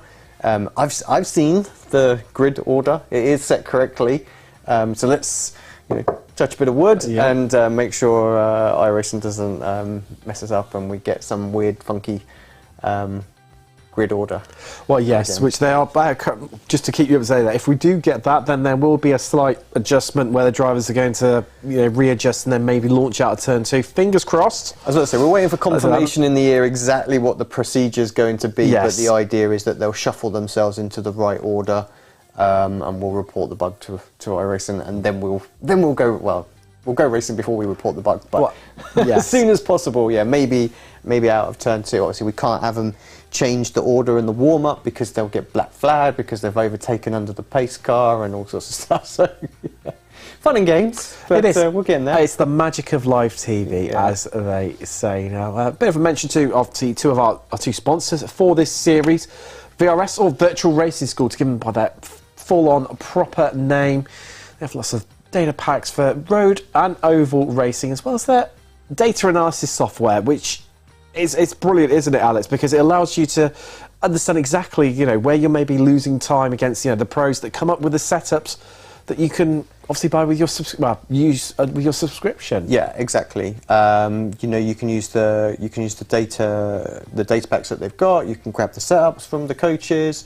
You can launch the session in exactly the same conditions that they've done the times, and you're able to literally study your lap time, how they compare to them. So are you applying too much brake? Are you in the wrong gear? You've got too much steering lock on? All these things, and you're able to study their laps as well with sort of onboard and sort of like chase cam view as well, to kind of make sure you get the lines right, and it goes into detail about your lines. So yeah, so in terms of data pack analysis, is definitely one of the best, and I'm glad that Apex has partnered with them for doing that as well, because there's the Apex data packs on Virtual Racing School's website as well, and then of course a great selection of hardware that they've started to do as well, with the pedals and steering base, steering wheel rim coming out very soon, I'm led to believe, and then we're probably going to have a simulator chassis by the end of 2023 as well. Again, touching a bit of wood there, and Coliseum on the other side. Obviously, I believe they're launching their product in January. Looks very interesting from what we've seen. More information is being supplied at the moment, but it essentially looks like a dedicated social media app for motorsport, so that we can engage more with sort of like the teams and drivers, athletes, fans, a lot better in what will be essentially like I guess it looks a little bit like almost like a Discord community that you can kind of build in there and have huge fan followings, and teams can see the engagement and things like that. So I think it's going to be quite interesting, and be targeted a little bit more towards just sort of motorsport fans. And it's another good example of which you seem to be seeing quite a bit of this at the moment, of real world racing and sim racing community and products, whether it be hardware, software, of them amalgamating together and becoming much more tighter aligned. Yeah, I think so. I think that seems to be a great way things are going, and I think a lot of motorsport brands are starting to interact with sim racing world as well. It's a lot easier to engage with younger audience on sort of the sim racing side as well, so I wouldn't be surprised if we don't see Coliseum obviously really embracing esports as well. Obviously you've just seen from the advert that they're showing tonight, you know, you've got some iRacing footage, Jimmy on there and things like that as well, so it'd be great to see them doing sort of like sort of Twitter style spaces on here as well. So yeah, all sorts of different things. I feel like they've cherry picked all the best bits of all of the different social platforms and put them into one app so that we're going to be able to engage on. So yeah, I would say I'm looking forward to giving it a blast, and I'm sure Lewis and our social team will be. It'll be another one that I'll put on their plate to get working. Another one for to make the tireless Lewis Ward to try and deal with and juggle with, most certainly. But well, we're just heading into a break very shortly. Of course, final coming up. Slate wiped clean. Talvar's got all the hard work to do. Yep. 2 wins from 2 in, well, it's definitely almost the practice run. I mean, well, I mean, he's going to have work cut out because this time he's going to be starting from 4th rather than 1st. I mean, I understand obviously why we've done the reset, and I think, you know, like the Williams guys would be very, you know, put out if that was going to stand. Well, of course you would do. But obviously on the flip side, Rayner's going to be gutted because he's done the hard. Look at what we were saying just a moment ago. Like, all he's got to do is finish in 2nd. Like, you know, and he walks away the winner. It was his to do. So now we've got to reset that. It's a bit of a shame that's kind of happened. But yeah, we get to call the final again and see how we go. Let's see if it changes and flops or in a different way. Who knows? We could see some accidents, and the guys who we've been forgetting in this conversation could well suddenly get a win or something like that. So yeah, so Florian and the daughter teams, well, they'll be trying their best to mix it in this in there so they don't have a repeat of the last round. Exactly, and they've already seen how those drivers react into those situations, what their styles, their tactics are. So they've always got that bit of insider information already. It's definitely interesting, and well, we're not far away now. So what we're going to do is head across into a quick break where we'll be live from trackside to cover the final. We'll see you very shortly.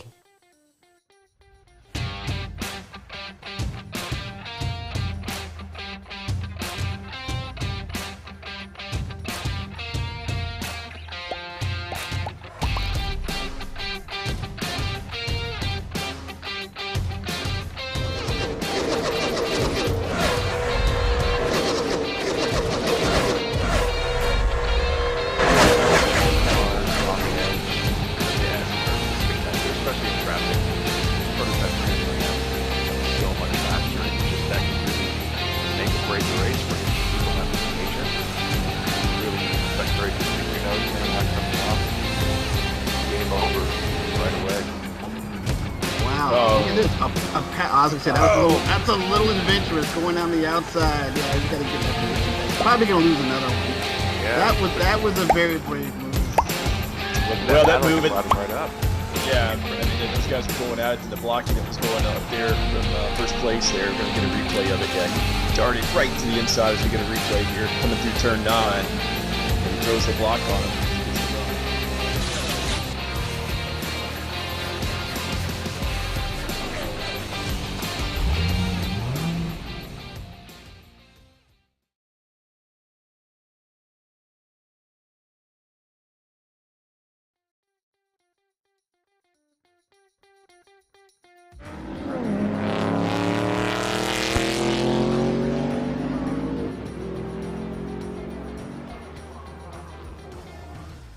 Hello and welcome back to the final of the Pro Sim Racing Sprint Championship Series, round 1 from WeatherTech Raceway Laguna Seca. And we get to do it all over again after a few issues with the server there. We've had to restart and reset. The magic of live TV. These things do happen, but it means we get more racing, more bang for our buck. And after convincing start from Talvar, can he continue on. He had 2 wins from the 2 races in effectively the warm-up, but it's even harder this time because where has he started from? Pole last time. He will now be starting from 4th, and getting word in my ear that everything is looking good in terms of the grid this time as well. So we should be in for it this time. Well, that does make things a little bit easier as well, so we won't have to shuffle the grid in a live format, so that does make life a bit easier. There is your confirmed grid up on the screen, and wow, here we go. I'm going to get away behind the Porsche 911 safety car. Daniel Lafuente leads the way. And is he going to come out on top this time, or is it going to be LaBriche or Varner that are going to pip him to the post? Well, it's tighter. He's going late, and we has put pedal to the metal as we are green, and we are go from Laguna Seca, and the breach cuts straight across and shuts the door of Jonas Varner on the outside. Talvar, they split. Maybe. Here we go. It's going to be tight, but Talvar has to back out of it, and Varner is ahead in that Audi. He squeezed out LaBriche as we ride on board with the Frenchman right now. It's more fast. It's more feel. Well, We were on board. I mean, he left the door open, and Talvar headed through it, but was it a bit aggressive, Alex Simpson? I don't know. It's hard to tell from that onboard. I was about to say, we just saw suddenly the BS Plus competition car appear on the right-hand side there. So I think that's one that the stewards are perhaps going to look at. Maybe we'll get a replay and get a better idea. But suddenly, yes, everything has changed. And Talvar's just on the wall. I've just spotted it in the background there. He carried that the elusive turn 5, Alex. Sorry, turn 6, Alex. And I think he must have clouded the curb. And it's all gone wrong for the BS Plus competition driver. And now it's a straight fight between Lafuente and Varner for the win. there you go. Everything can change, and it has done. Yeah, a little flash of the lights from behind from Varner there as well. Just sort of says, look, we're cool. Yeah, we're through, but don't forget, I am here. I'm not going anywhere, as this is the run down to turn 1. Florian, he was in the middle, and it's always hard being in the middle there. You quite often get squeezed, but it was all okay. And oh wow, he'd already bounced across the curves to Talvar. And look, he just saw that gap emerge. I don't.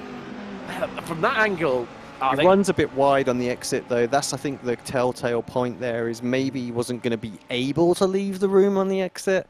Yeah, I always like to look at trajectories on there, so I still feel like it was a bit aggressive.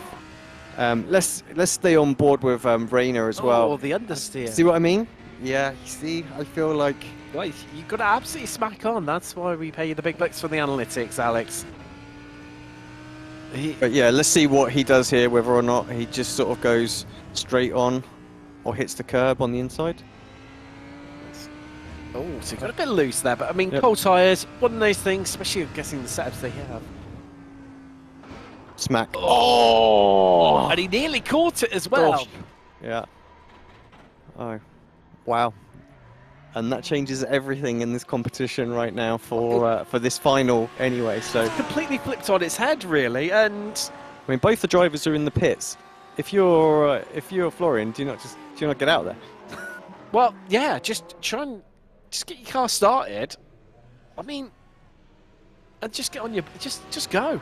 Just go. Yeah. Just get yourself one lap in, get yourself ahead, and then you can retire it again. I mean, we're going to see the battle of the pit lane. I mean, this is where you see it, right? Like, if you can do the tow and you can get out and drive like 20 meters and then tow again, it'll be the battle of the tows to see who's going to finish first. Just anything, just literally, you know, even the cars dead and you're spinning around in circles. Just anything to drag it further forward, inch by inch. Well, I mean, this is the reason why Williams reached out to the stewards and said, look, something's not right here. We need to sort this out. And absolutely rightly so, because it's advantage to Lafuente now. There's a big smile on Jonas Varner's face right now. Yeah, there is. It's that, wow, he's gone from what looked like for third, maybe fourth, to, I don't know, in it. I've got a shot here at winning this overall. There you go. You see this. I mean, he doesn't care. He's 2.2 seconds behind. I think he's banking this one. And, wow, that's someone who's definitely enjoying his racing right now. And there he is, a lovely cheeky wave there.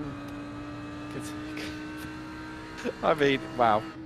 I enjoy the fact that we get the webcams now for the sim racing. Obviously, we never used to have that for years when I started doing it as well. And glad to see the technology improving, that we can be invited into the guys' homes and they can interact with us as well. So, but yeah, I mean, obviously completely transformed for him. He was looking at 4th place, and now he's got a really good chance of 2nd. In this one as well, and maybe even 1st as well. So the guy's still in the pits, no one's moving.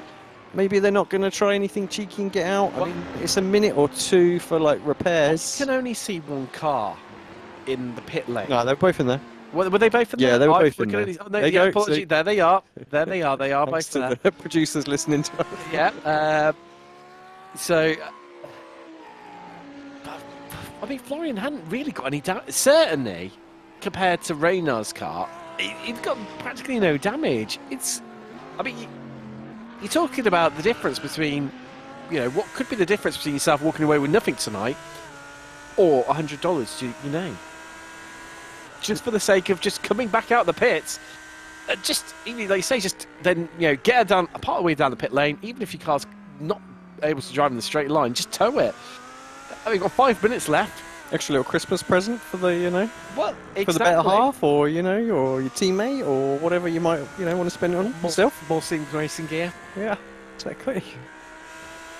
A VRS subscription, maybe. Maybe. Now, Talvar are now Labrie and Talvar. They are showing us a lap apart, so Talvar will take 3rd place as things stand at the moment, providing neither of them. I mean, I don't know where they are on the pit lane. Is one of them past the start-finish line? Is that why maybe one of them is showing as a different lap? Or is it because one of them got around 50% of the lap? I can't remember how the tow system works on I believe it's to do with being 50% around the lap. So it takes them to the next lap. Yes, like it tows them around. And I thought it was the minute they passed the start-finish line, it took them around the next lap. And that's why if you crash straight off the start-finish line, you've got like a 5-minute tow. So I'll tell you what, we can probably see here if they come past the pit lane. Let's have a look. Yes, they've both passed. Was it? I mean, there's the checkered line, but there's the other line. Is that the yes? line? I mean, there we go. So Talvar is behind. So yeah, it's because he made it around more of the lap compared to Florian. And that is why he is ahead in terms of the overall results. So Florian wants to do, he's got to get out and actually do a lap. Yes. So it's to jump. I mean, he's cutting it fine if he wants to. I feel like I was going to say, I feel like they'd have done it by now. Yeah. I mean, they're just appeasing ourselves, I hear, aren't we? Trying to make some excitement out of this. I mean, we've dropped enough hints as well. And clearly, the drivers are listening. And, we saw from Jonas giving us a little wave a little bit earlier on. As you see him just in the background there, well, he's just going to bring it home. I think they both do these. I mean, Daniel's out for a Sunday afternoon drive now. Oh, he's absolutely loving it. He might even stop off for a nice little picnic spot and break out the pork pies at this rate. Take some selfies at Corkscrew. You'll be fine. Yeah, that's probably more likely. I'm not sure how big pork pies are in Spain. I get a feeling probably not. But yeah, I tell you what a turn up for Bex. Jonas, Door Esports, 2 third places in obviously the final that wasn't the final. Here we go. And there's the checkered flag. Daniel Fuente. Well, that is a win in race 1 for him. Yeah, a win and 4 points. Nice way to start it off. Yep. Yeah, that means that Talvar then. We'll wait for the official confirmed results, but that is looking like it. Talvar picks up the 3rd. There we go. That is confirmation for you. Lafuente first, Varna 2nd, Talvar 3rd, and Labrie in 4th. Advantage Williams this time around. And work to do for BS Plus, but can Door mix things up? What can Labrie do? I mean, they didn't really. I mean, it was easy, to be fair, wasn't it, to most of our drivers, and they could. I mean, anything can happen here, realistically. As we've seen from that first race, it can all flip on its head But now for Lafuente, I think the pressure's off, isn't it? I think we saw that from Talvar's drive in the final that wasn't the final, almost. And you can afford to, play it a bit safer. That first place definitely seems to be the best place to start from. I know that seems like a bit of an oxymoron, but really showed it where you get the jump and then the other three are left squabbling over second. Exactly. That's the thing. The others fight. You got a chance to get a little bit of breathing room. If that happens to get you out of the draft, even better. So, yeah, I mean, I think what we didn't see with this one, we didn't see Talvar come from 4th to 2nd, so we haven't got like a complete reverse of what happened last time. So, yeah, Talvar's going to have a tough job, I think, this time getting up and past, and maybe that will give Daniel enough chance. I mean, there was nothing really between those guys in the little, the finals that didn't count, so to speak. So I think he's going to have to do the job very, very quickly if he's going to get to him. So yeah, let's see. I think this first couple of corners are going to be super critical once again to how this is going to go. And if Daniel gets away, then yeah, he's looking mighty, mighty strong. Well, we're not there to find out. Just waiting on Lafuente just to head to the grid, and then we'll be off racing for the second of the shootout final races. And can he make it 2 wins from 2? And put one hand on the victory here today from WeatherTech Raceway Laguna Seca. Oh, can someone else take the fight to him? Move on it. I mean, he just pretty much just cruised around, accepted. I'm not probably going to catch Daniel. I'll just, have a Sunday drive. Won't worry about it too much. The other two are out. Oh, is it going to be someone else?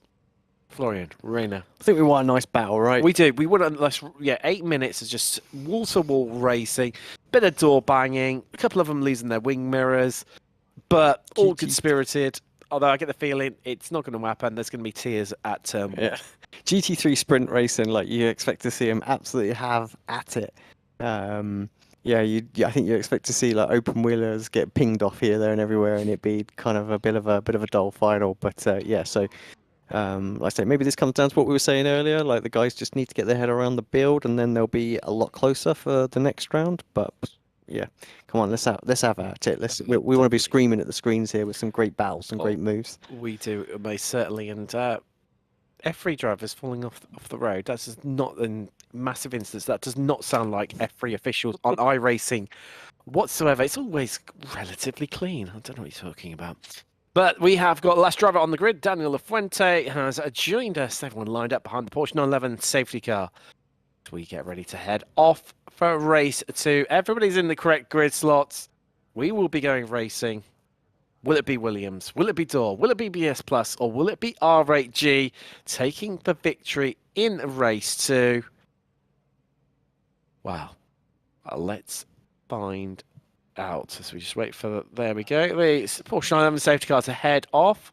So safety car driver having a little nap there, I think. I think, yeah, just, little word is I think he's got so bored waiting for Daniel Lafuente just to grid up there that it just got a bit distracted, and he's there. So he practically drifts into it. Speeds up ridiculously there into the pit lane, but Lafuente backing up the pack. Let's get ready to go racing, and he has gone, and yet again, second place cuts off and covers off the inside, but they're in one long snake. Are they going to fan out on the run down to the Adriatic hairpin? Yes, they do, and Talvar just looking for the inside, but we know that doesn't work. And what can Florian Labrèche do? Can he sneak through on the inside? Talvar could lose 2 places. He's onto the gravel, but these two came to blows in the previous race right at this spot. But they avoid one another, and there's a bit of contact on the outside. Front left, touching rear right of those 2 Lamborghinis, and they're still side by side in this battle for third. As Labrèche is just ahead, or is he? Because Talvar's keeping his nose in there, absolutely desperately fighting every step of the way, but the outside line with the momentum, and the Frenchman for RHG is ahead. He kicks up the dust, but it's still close as you like, up in front, 7/10 between the pair of them. And what it does mean, Alex, is those two at the back, Labrèche and Talvar, have now got work to do to close up the gap. I feel like the dynamic has completely changed now. We've been saying all this time, like, let's have this kind of Williams BS Plus competition final for there. But now I feel like Williams really looking strong. And actually, it's all about seeing where Rayner can kind of pull himself up to. Is he going to be able to even get into second position for the end of this competition? Or, you know, is he going to have to settle for, say, third or something like that? So, yeah, Jonas looking very, very strong and quite comfortable in second place. You know, 2 back-to-back seconds is going to be really hard to overcome. Yes, we ride on board with Florian Rich and, well, the Frenchman now. It was a dismal start, but a third place now on the cards for him. It's looking good, but you can see that is 1.3 seconds. Fuentes pulled out, and I tell you what, Jonas Varner, he's dropping back, but he's dropping back into third and fourth place. I mean, maybe also we need to think about, Florian making the move and trying to go for, you know, net second overall in this and picking up the points that comes with that as well. Another solid start to the championship. So yeah, Jonas obviously wants to bag this second place again. He's got his odds of those sausage curbs, and I think that's going to open the door for Rayner, and indeed up and into third spot now. Okay, so that change of position that plays into Jonas's hands because he has now got some breathing space, albeit only 8 attempts over Rayner Talvar. BS Plus. Ooh, it just got a bit more interesting, doesn't it? Another twist and turn to the plot line here at WeatherTech Raceway Laguna Seca in the 2023 Pro Sim Racing Sprint Championship Series. And now, Talvar, wow, it's looking like another third place in the row, but can he catch Jonas Varner, who is only now, Alex, 6 attempts up the road? In fact, it's ever slightly closing. Well, it's going to close now because he's run wide, has Varner.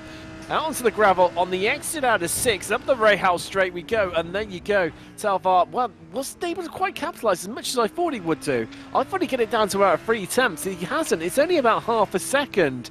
And Varner, I think, has got away with one there. I think you're right. I think if he run just a little bit wider, he'd have got into sort of the more deeper of the gravel that iRacing simulates there. But it didn't affect his run too much up the hill. But this is definitely the dynamic now. Again, it switched on us. All of a sudden, we were thinking of Florian maybe trying to go for second overall in the competition. But now I think it's back towards Rayner trying to get up and into second place as well. Well, if he could get into second, that would put him on. That would put him on 5 points. La Fuente at the moment, let's look at the 2 wins from 2. That'd be 8. So he would basically, Talvar would need to win the final, and La Fuente would have to come last, which would then put them. Well, it would make Talvar the winner. No, they would be tied on points on 9. I lied. So it's a lot of work. I mean, he takes a bump. Well, there we go. So if it's a tie, it's for finishing position in the last race. So that would mean Rayner would get it. It would do, even though Daniel has been more clinical. What that might say. Oh no, just a little blink out. I think we're going to have an internet drop there. We've had everything else tonight. Like, let's throw it all at us. We're just missing the kitchen sink, which I'm sure probably, you know, you might dig up from on the gravel traps around here. But Talvar is applying the pressure onto the back of Varner right now. The gap has shrunk once again. Now looking at 3 tenths of a second. Florian Rouge, he is keeping in touch with them, but only just 7 tenths behind these two. And you can see where they're stronger. You can see that Lambo just seems to really work so well in this first sector, but the slightly more pointier nature of that Audi R8 just seems to work a bit better in the second half of the circuit. It's so hard to try and... Yeah, I mean, as we watch again, it's under 3 tenths the gap now between these two. It's so hard to call because Well, that will not help your situation, Reina Talvar at all. But this time, it's his advantage. It's his turn to get away with one, because the gap has pretty much remained at just under just under 4 tenths. So in that 3 tenths barrier, you can't hear the car just getting airborne there, where it just drops away. As we mentioned earlier, 5.5 stories. By the time they get down to this point here on the track, they descended down 10 stories. It's such a dramatic drop-off, but it's why we love, and the corkscrew is so iconic. Just in motorsport, but just in, it just in general. All the corners you can recognise anywhere, just in one photograph. But here we go, having a look, and by my calculations, I think this could be the final flap. I think we're on the white flag lap here. Yeah, it's now or never, that's for sure. He's got to give it everything he's got. Jonas won't be giving us a wave this time. No, there'll be, and you can tell, it's gone from the cheeky laugh on his face, who's absolutely loving life, to a serious German consecration right now. And Talvar is closing it down to a 1/4 of a second. Could this be the lunge into the corkscrew? Or is he going to leave it for his favourite moment? Into the final corner. Is he just lining up the German to get him where he wants? They are as close as you like as we look back from them, and wow, he's almost inside him. He's that close. 2 tenths is the gap now between Varner and Talvar as we descend. We've got 2 corners left here. This is going to be a lunge up the inside for the Lamborghini, a BS Plus competition. I think he's too far back. I don't think he can do it. He's going to give it a good go. Oh, it's a late There's contact. There's contact, and Talvar's going to lose 3rd place. And that means Labrige is going to pick it up, and Varner hangs on to pick up 2nd. Yeah, great job from Daniel. Just drove away from the pack with them, having a little battle. Yeah, Jonas defending. Did he move late? Did he move in the braking zone? That's something for the stewards to look at as well. So, yeah, I feel like we're going to be able to call this, but maybe the final classifications are going to be amended in the stewards box. We will see. But I don't see that. I mean, I don't know, because Talvar was on the inside. I mean, see the results there. Lafuente 1st, Werner 2nd, Labrige 3rd, Talvar 4th. But I mean, he was on the inside. Was he alongside long enough, Alex? It's a bit hard to tell. I don't know. And well, I mean, I'm lost for words of trying to decipher this one in my head, because I mean, he was on the inside. He made the contact, but then he was the one that lost out. So actually, is that fair, do you think? I'd want to look at it again, to be honest. I'm just going to be so on the fence here. That is, yes. Politician in the making. It is, definitely. But yeah, I don't know. Like, I think he made it quite clear he's going to go for a move. Maybe the defense come just a little bit late. I don't know. Oh, maybe we're going to get a little replay. Maybe the producer's going to set us something up to have a little look. There we go. I can hear in our ear that they're just trying to dig it out for us right now. There we go. So, there we go. We can see right now. So, I mean, it was 1/4 of a second. It was 2 tenths. He was closing. It was closing. And he saw the gap, and he's a long way back. Yeah. And I think if he didn't get the move, I mean, you got to go for it, right? You have. I mean, actually, what happened there? If you're going to go, if you're just going, throwing your hands up in the air and go right, send it, and let's see what happens. I think that's the outcome that you want, right? That is you that actually ends up getting, nerfed around. If it'd been the other way, if Jonas had been just spun off there and actually dropped down to 4th, the stewards would have been very unhappy with that, I think. He's definitely alongside. Well, he was, but at the point in the apex, but he was never getting it slowed down in time. Mm. I mean, some might argue Jonas maybe should have seen it coming and backed up, but he had the apex. You're not going to back out either. No. Not on that final lap. I suppose the only thing is, does he just actually then, knowing what Reina was going to try, almost break earlier, let Reynard just send it into the corner deep and then nip up the inside and just get the exit off the corner. Well, I think it all now comes down to who's finishing second, right, in this competition, because if something happens with Jonas, it could flip to Florian, right? Yeah, well, both Florian and Reynard are now tied on points. They're both on 3 points, so they've picked up a third and a fourth each. Lafuente's on maximum points on 8, so Varna's on 6.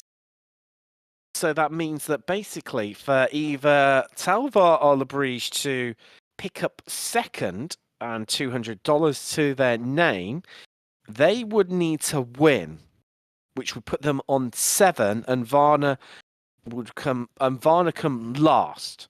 Now, that also then means, because it's then based on your finishing result, if you're tied on points, what your last race result was, because Talvar or Labrige's victory would obviously be better than Varna's last place, they would take that second place.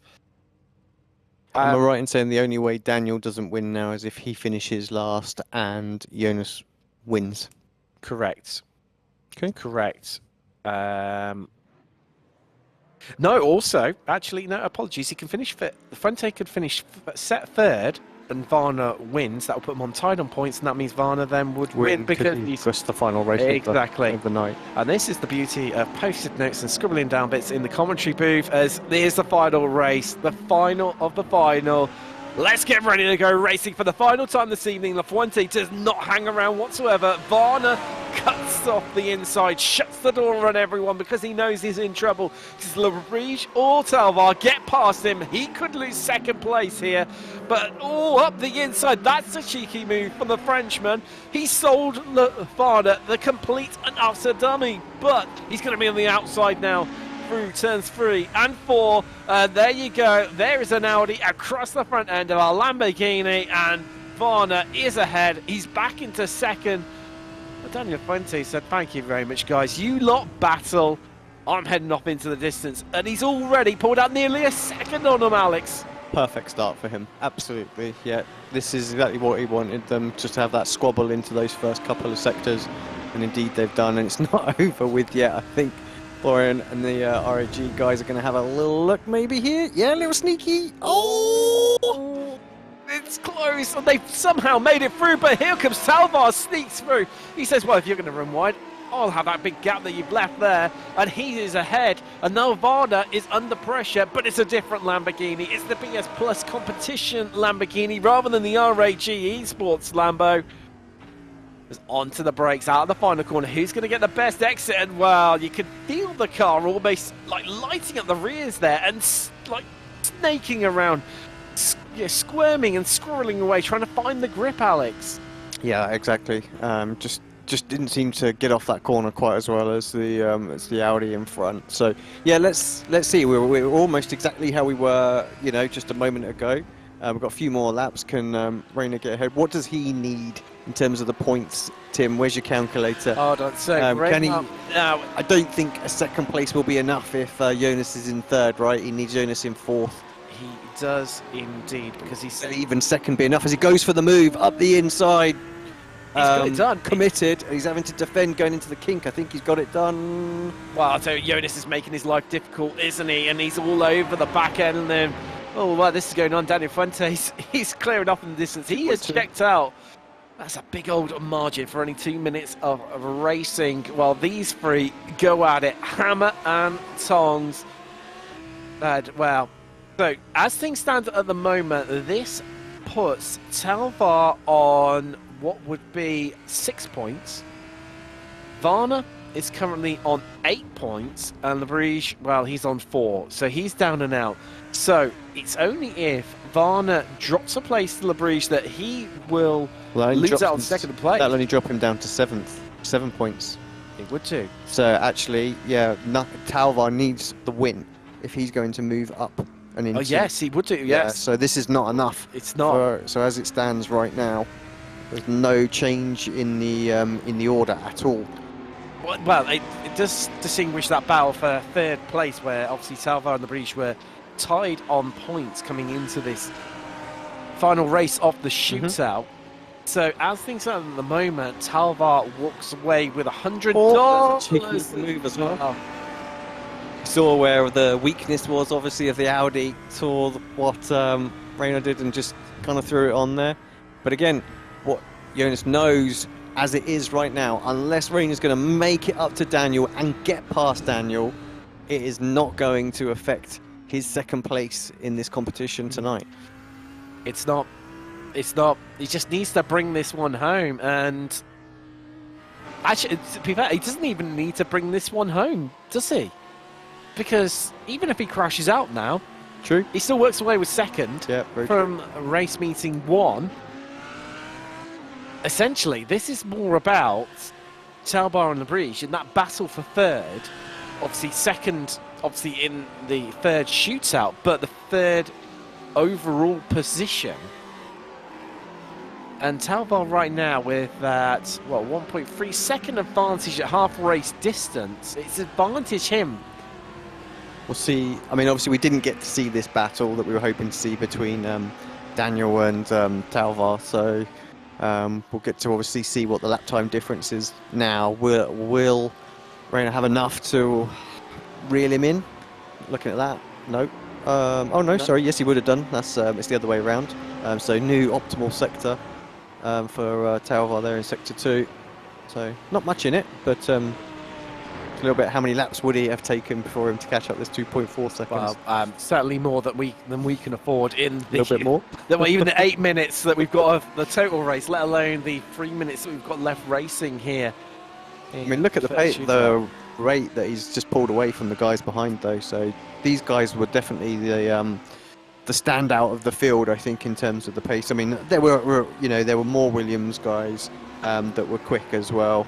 And just to toot our own horn, the Apex guys look quite strong. They did, yeah. As well. So well, of course, for the very first race of this evening, they locked out the first 4 positions between them.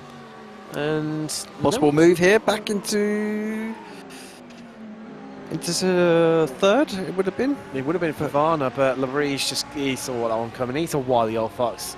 Been around the block a bit. He knew exactly what the German was going to try and pull off on him.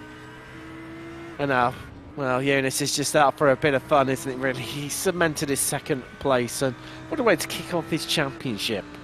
I think he'd be happy with that. I think that was a really good result. Like he was happy in that first race, or lots of smiles and stuff like that, because solid night's work, and right now he's reaping the rewards for those strong results because he's just able to cruise on the way to that P2. Comes onto the brakes. You see just how much you have to work the steering wheel there on the entry into the corkscrew. To drop down.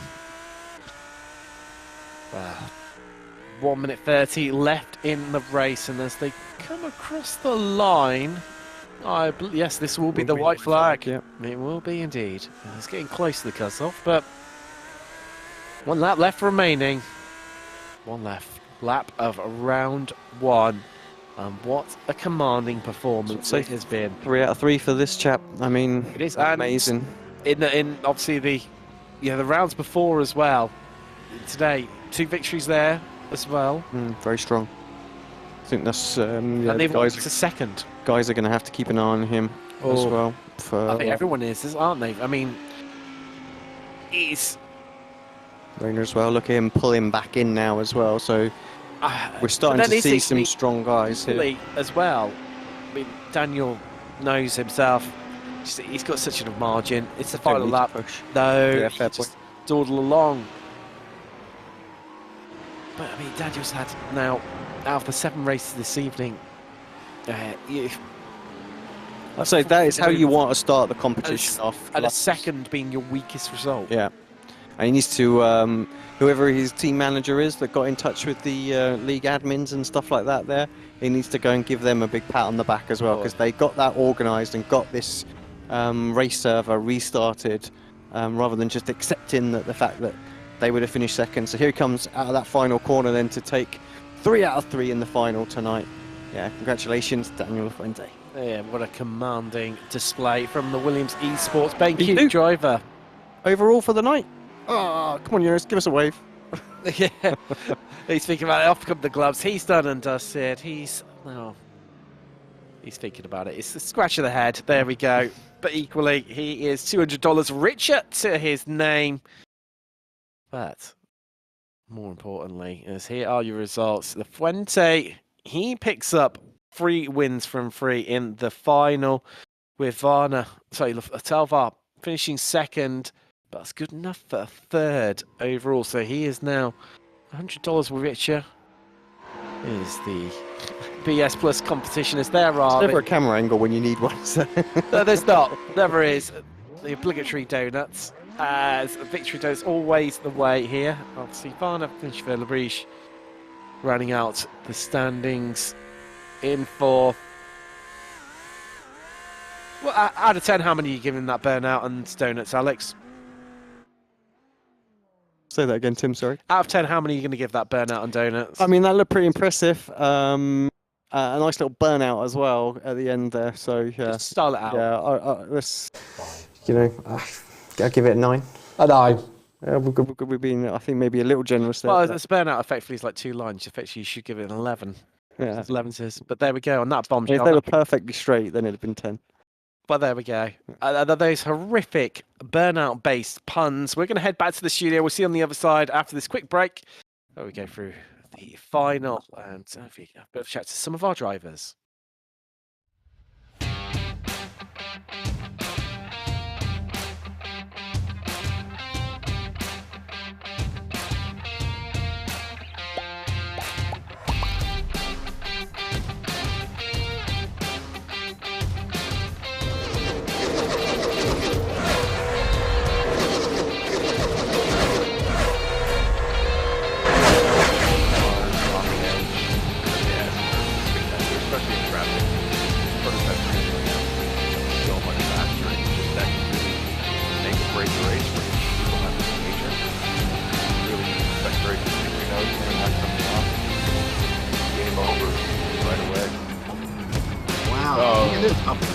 That's a little adventurous going on the outside. Yeah, you gotta get that position back. Probably gonna lose another one.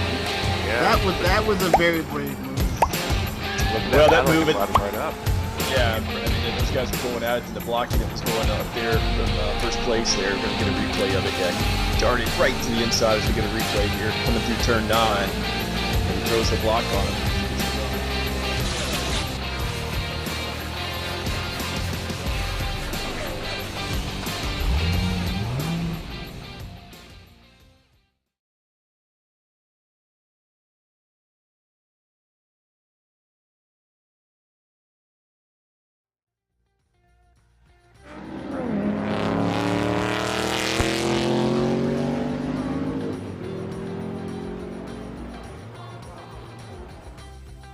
Hello and welcome back after, well, what some might say is a bit boring for our overall winner because completing that dominance, heading off distance, but in each of those races it was all about the battle for second. And right up to the final race, it was going to go any particular way. You could not tell. Yeah, Daniel just smashed it. Like, when the grid got set right and stuff like that, he was able to control all 3 races, made the start so that the guys would battle each other from the off.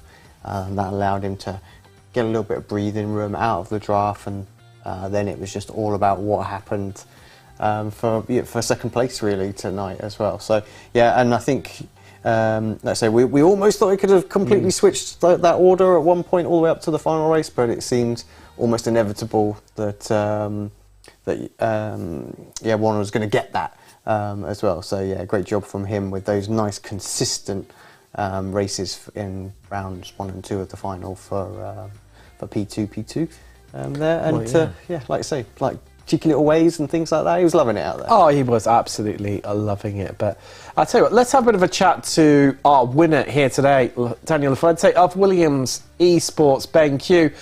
Congratulations. Talk to us about your tactics during those, well, each of those final races, and how did that differ at all from the obviously the final that wasn't a final, but those 2 races we had beforehand?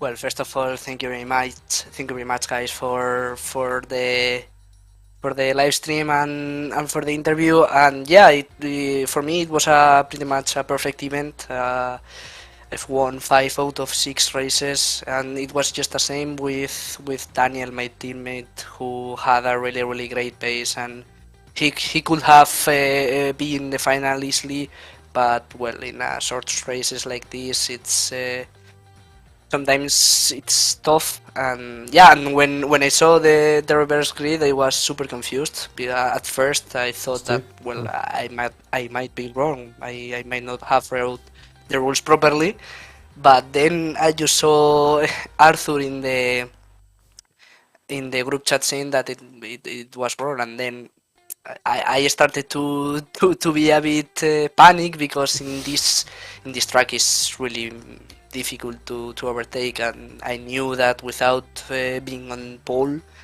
it was really difficult to win the last 3 final races. Oh, certainly, and I mean, obviously from that point onwards, it must have been a big weight off your shoulders. At the restarts, was it pretty much your intention just to back the pack up and make it so that into turn 1 that they were all fighting against one another and you had some breathing space? Yes, exactly. I wanted to take the advantage of having the pole, and yeah, that was the key role basically of all the races, pretty much, because I knew that I had the pace to win, and I just wanted to have a good start, and then let's see. Daniel, I can see from my co-host Alex, he's burning to ask you a question. Well, I think, yeah, congratulations first, Daniel, amazing job tonight on the Williams team as a whole as well. Looked really strong from race number 1.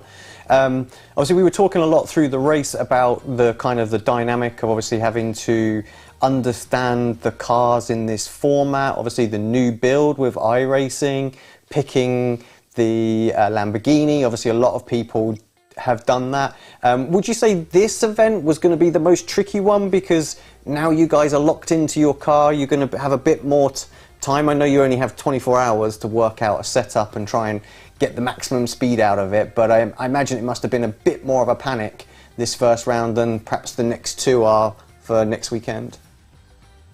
Yeah, for sure, because it was the first race with this format. Till the end of the event, I didn't know basically how it was working exactly, because it's a completely new way of a championship. And for sure, we started to test all the cars because of the new build of iRacing, and then we choose the Lamborghini. I think I was really afraid about this track, because as we know, it's a really tight track. It's really short, and incidents can happen pretty easily. And the qualifying, it's a key factor. Thankfully, I did a great job in qualifying. I put a lap together to qualify P3, and then basically the key factor of all the races were in race 2 in the start. I got a better start than Alejandro, and I got him, and then the Apex guys spun, and my teammate did a mistake on turn 1, and I could take the P1. I think that was the key factor of the event, and I maximized it. My colleague was talking, Tim here, was talking at the start of the race, whether you guys were coming in thinking consistency is going to be the most important thing to make it to the final. What was your game plan going in? Was there, obviously winning is the perfect start, but had you got like a game plan in terms of like, right, let's just make sure we just get as many points as we can, not scrap too hard, or was it always the plan just to try and go out there and just get that P1? No, in the first race, starting in P3, I didn't know how my pace would be, and I started the first race thinking, okay, let's aim into finishing P3, because then we are in the top 4, and ultimately we will get in the final. And then in the second race, it was a perfect execution because we got a 1-2, Daniel and I. And from then, from race 2 onwards, it was just maximizing the opportunity of the pole position and trying to win all the races. But for the first 2 races, my objective was to be in the top 4. Yeah. Yeah, awesome job, Daniel. Congratulations to you and everyone at the Williams Esport BenQ team there.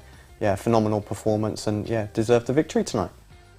Thank you, guys. I want to say thanks to pretty much all my team and especially Daniel, who deserved to be in the final as well, Arthur for helping me, Michael the engineer for helping us, Josep as well, and ultimately all the Williams team.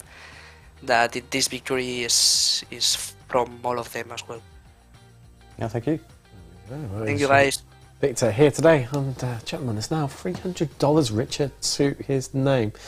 But next up, we're going to speak to the second place driver, Jonas Varner, who also, I believe he's got his webcam on. He gave us a cheeky little wave earlier on. And well, there you go. There's, I see that coming up from our preview cameras there just in front of us. But well, Jonas, congratulations. I mean, coming into this event, were you expecting second place?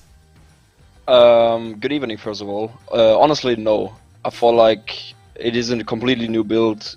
I don't know where the pace was, because Daniel and Rainer, they were just way too fast for us. It was like a surviving game. I just, like all the races I did, I have never attacked somebody. I defended once, that was it. But then I just drove and suddenly I'm in the final. It was a bit of a surprise.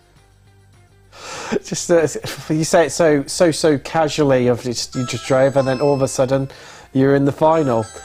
But obviously, what a way to start off things. You know, you're on the real front foot now. You know, looking ahead to the next 2 rounds next weekend.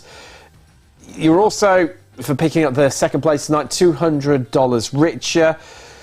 I mean, what a way to start things, and you know, you sort of spoke about it. We spoke about it before in the show, in the build-up. Consistency seems to be the aim of the game here. I assume you're going to be employing exactly the same tactics next time out. Of course. I mean, like now I saw that if you survive, you can go to the final. I mean, of course, Laguna is a tricky track. You can't really overtake here, so everybody's going for the moves, and I think 90% of the time today they didn't pay off. So of course the next few races will be just to survive and see how far I can go there. Oh, that's understandable. Alex, you got any questions for Jonas? I mean, just to say congratulations again, Jonas, on that. Maybe I'm wrong here, but are you new to the team? I remember seeing an announcement, right, fairly recently to say that you joined the team. I mean, it might have been a month or so ago now, but yeah, what a pretty decent way to get a nice strong result for them. Yeah, I'm new to DUR. I mean, obviously I need to thank Moritz for giving me the opportunity to race in the series. I mean, he was there the whole time, all the races. So he was definitely one of the guys that pushed me today. But yeah, I'm new, like 1 month or so. And what's the atmosphere in the team coming off of? Obviously, this is sort of like the first real year that they've you know, sort of pushed on and into some of these bigger events and things like that. It looks like they're building pretty strong squad, and as a team manager, you know, we're keeping a little eye on you guys. All these strong results coming on. I imagine you guys are pretty pumped for a good 2022. Of course. I mean, I think the last results from the team itself, they spoke for themselves. So we're definitely hyped for 2023 to go and catch the big boys. I look forward to the battles on track. Yep, me as well. There that is Jonas Varner, who picked up second place here today in round 1 from WeatherTech Raceway, Laguna Seca. Wow. What a way to kickstart the championship. I think we've had it all already. Tim, no more of that. Let's have some smooth sailing, nice, no problems with servers or anything next time, just to kind of shake it up. But yeah, I mean, I think we always knew we were going to be in for a tricky one in terms of like overtaking. Laguna is such a tight track. We were always going to get those early battles go on, a few incidents, a few crashes and things like that. So how the actual final points will pan out, obviously I know that stewards will be looking at a few incidents here and there, so maybe there'll be the odd little point adjustment that might happen. We'll have to wait and see on that, but of course the team managers and all the drivers will get, you know, an announcement to say here's the final standings. But yeah, what a great start to the season. Fast, action-paced, action-packed racing is what we wanted, and I think that's kind of what we got. I think it's going to be really important for some of the other teams that were perhaps as quick as the Williams lads to get up there and get into those finals. For us just to have like that, you know, nail-biting action that we want. Like they had it way too easy, I think, from you know, my point of view. Like let's have some serious action in the next 2 rounds, and yeah, I think it'll be a really interesting series. Well, it's interesting from what Jonas was saying though. He said he never attacked anyone once, never had to defend, and it seems to be, to me, that we spoke about it in the build-up, whether how much consistency would play a part, and, well, I think he just reinforced that, didn't he? We saw some big names, some major players fall by the wayside due to early incidents, and he just kept it on the track, kept it consistent, wasn't aggressive, wasn't passive, and there he is, second. Yeah, exactly. I think now that they've got that strong result in as well, they'll perhaps be thinking like, right, what do we, you know, I know you don't like to look at points too early in a competition, but with this only being 3 rounds until you get to the final, you kind of need to look at straight away, like what do I need to do to try and lock this in? You know quite clearly one place is a point. Kind of situation, so it'll be quite easy for them to work out, right, if I'm going to lock my place in, I need to finish, you know, it's probably not possible at this stage to kind of work that out, but you know, if I can get to the semis in both rounds, it'll be really difficult for people to knock me out. Who's getting there and stuff like that, who are the people that I need to beat. But of course, on the flip side, because the points are quite close, it does mean even, I would think, the people that didn't even make it into the quarterfinals have still got a chance. If they have back-to-back amazing results, get to 2 more finals, they might even sneak into the top 4. Maybe not.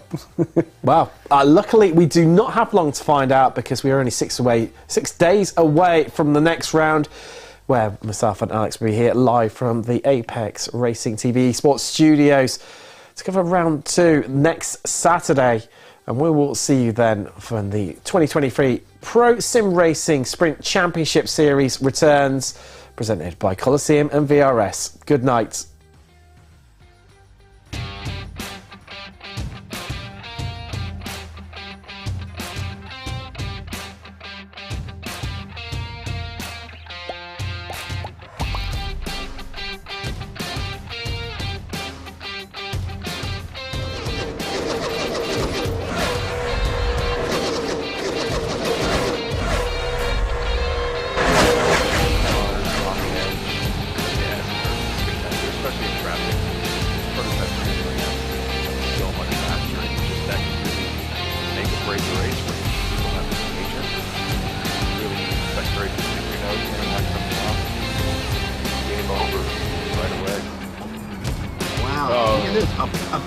Said, that's a little adventurous going down the outside. Yeah, you gotta get that position. Probably gonna lose another one.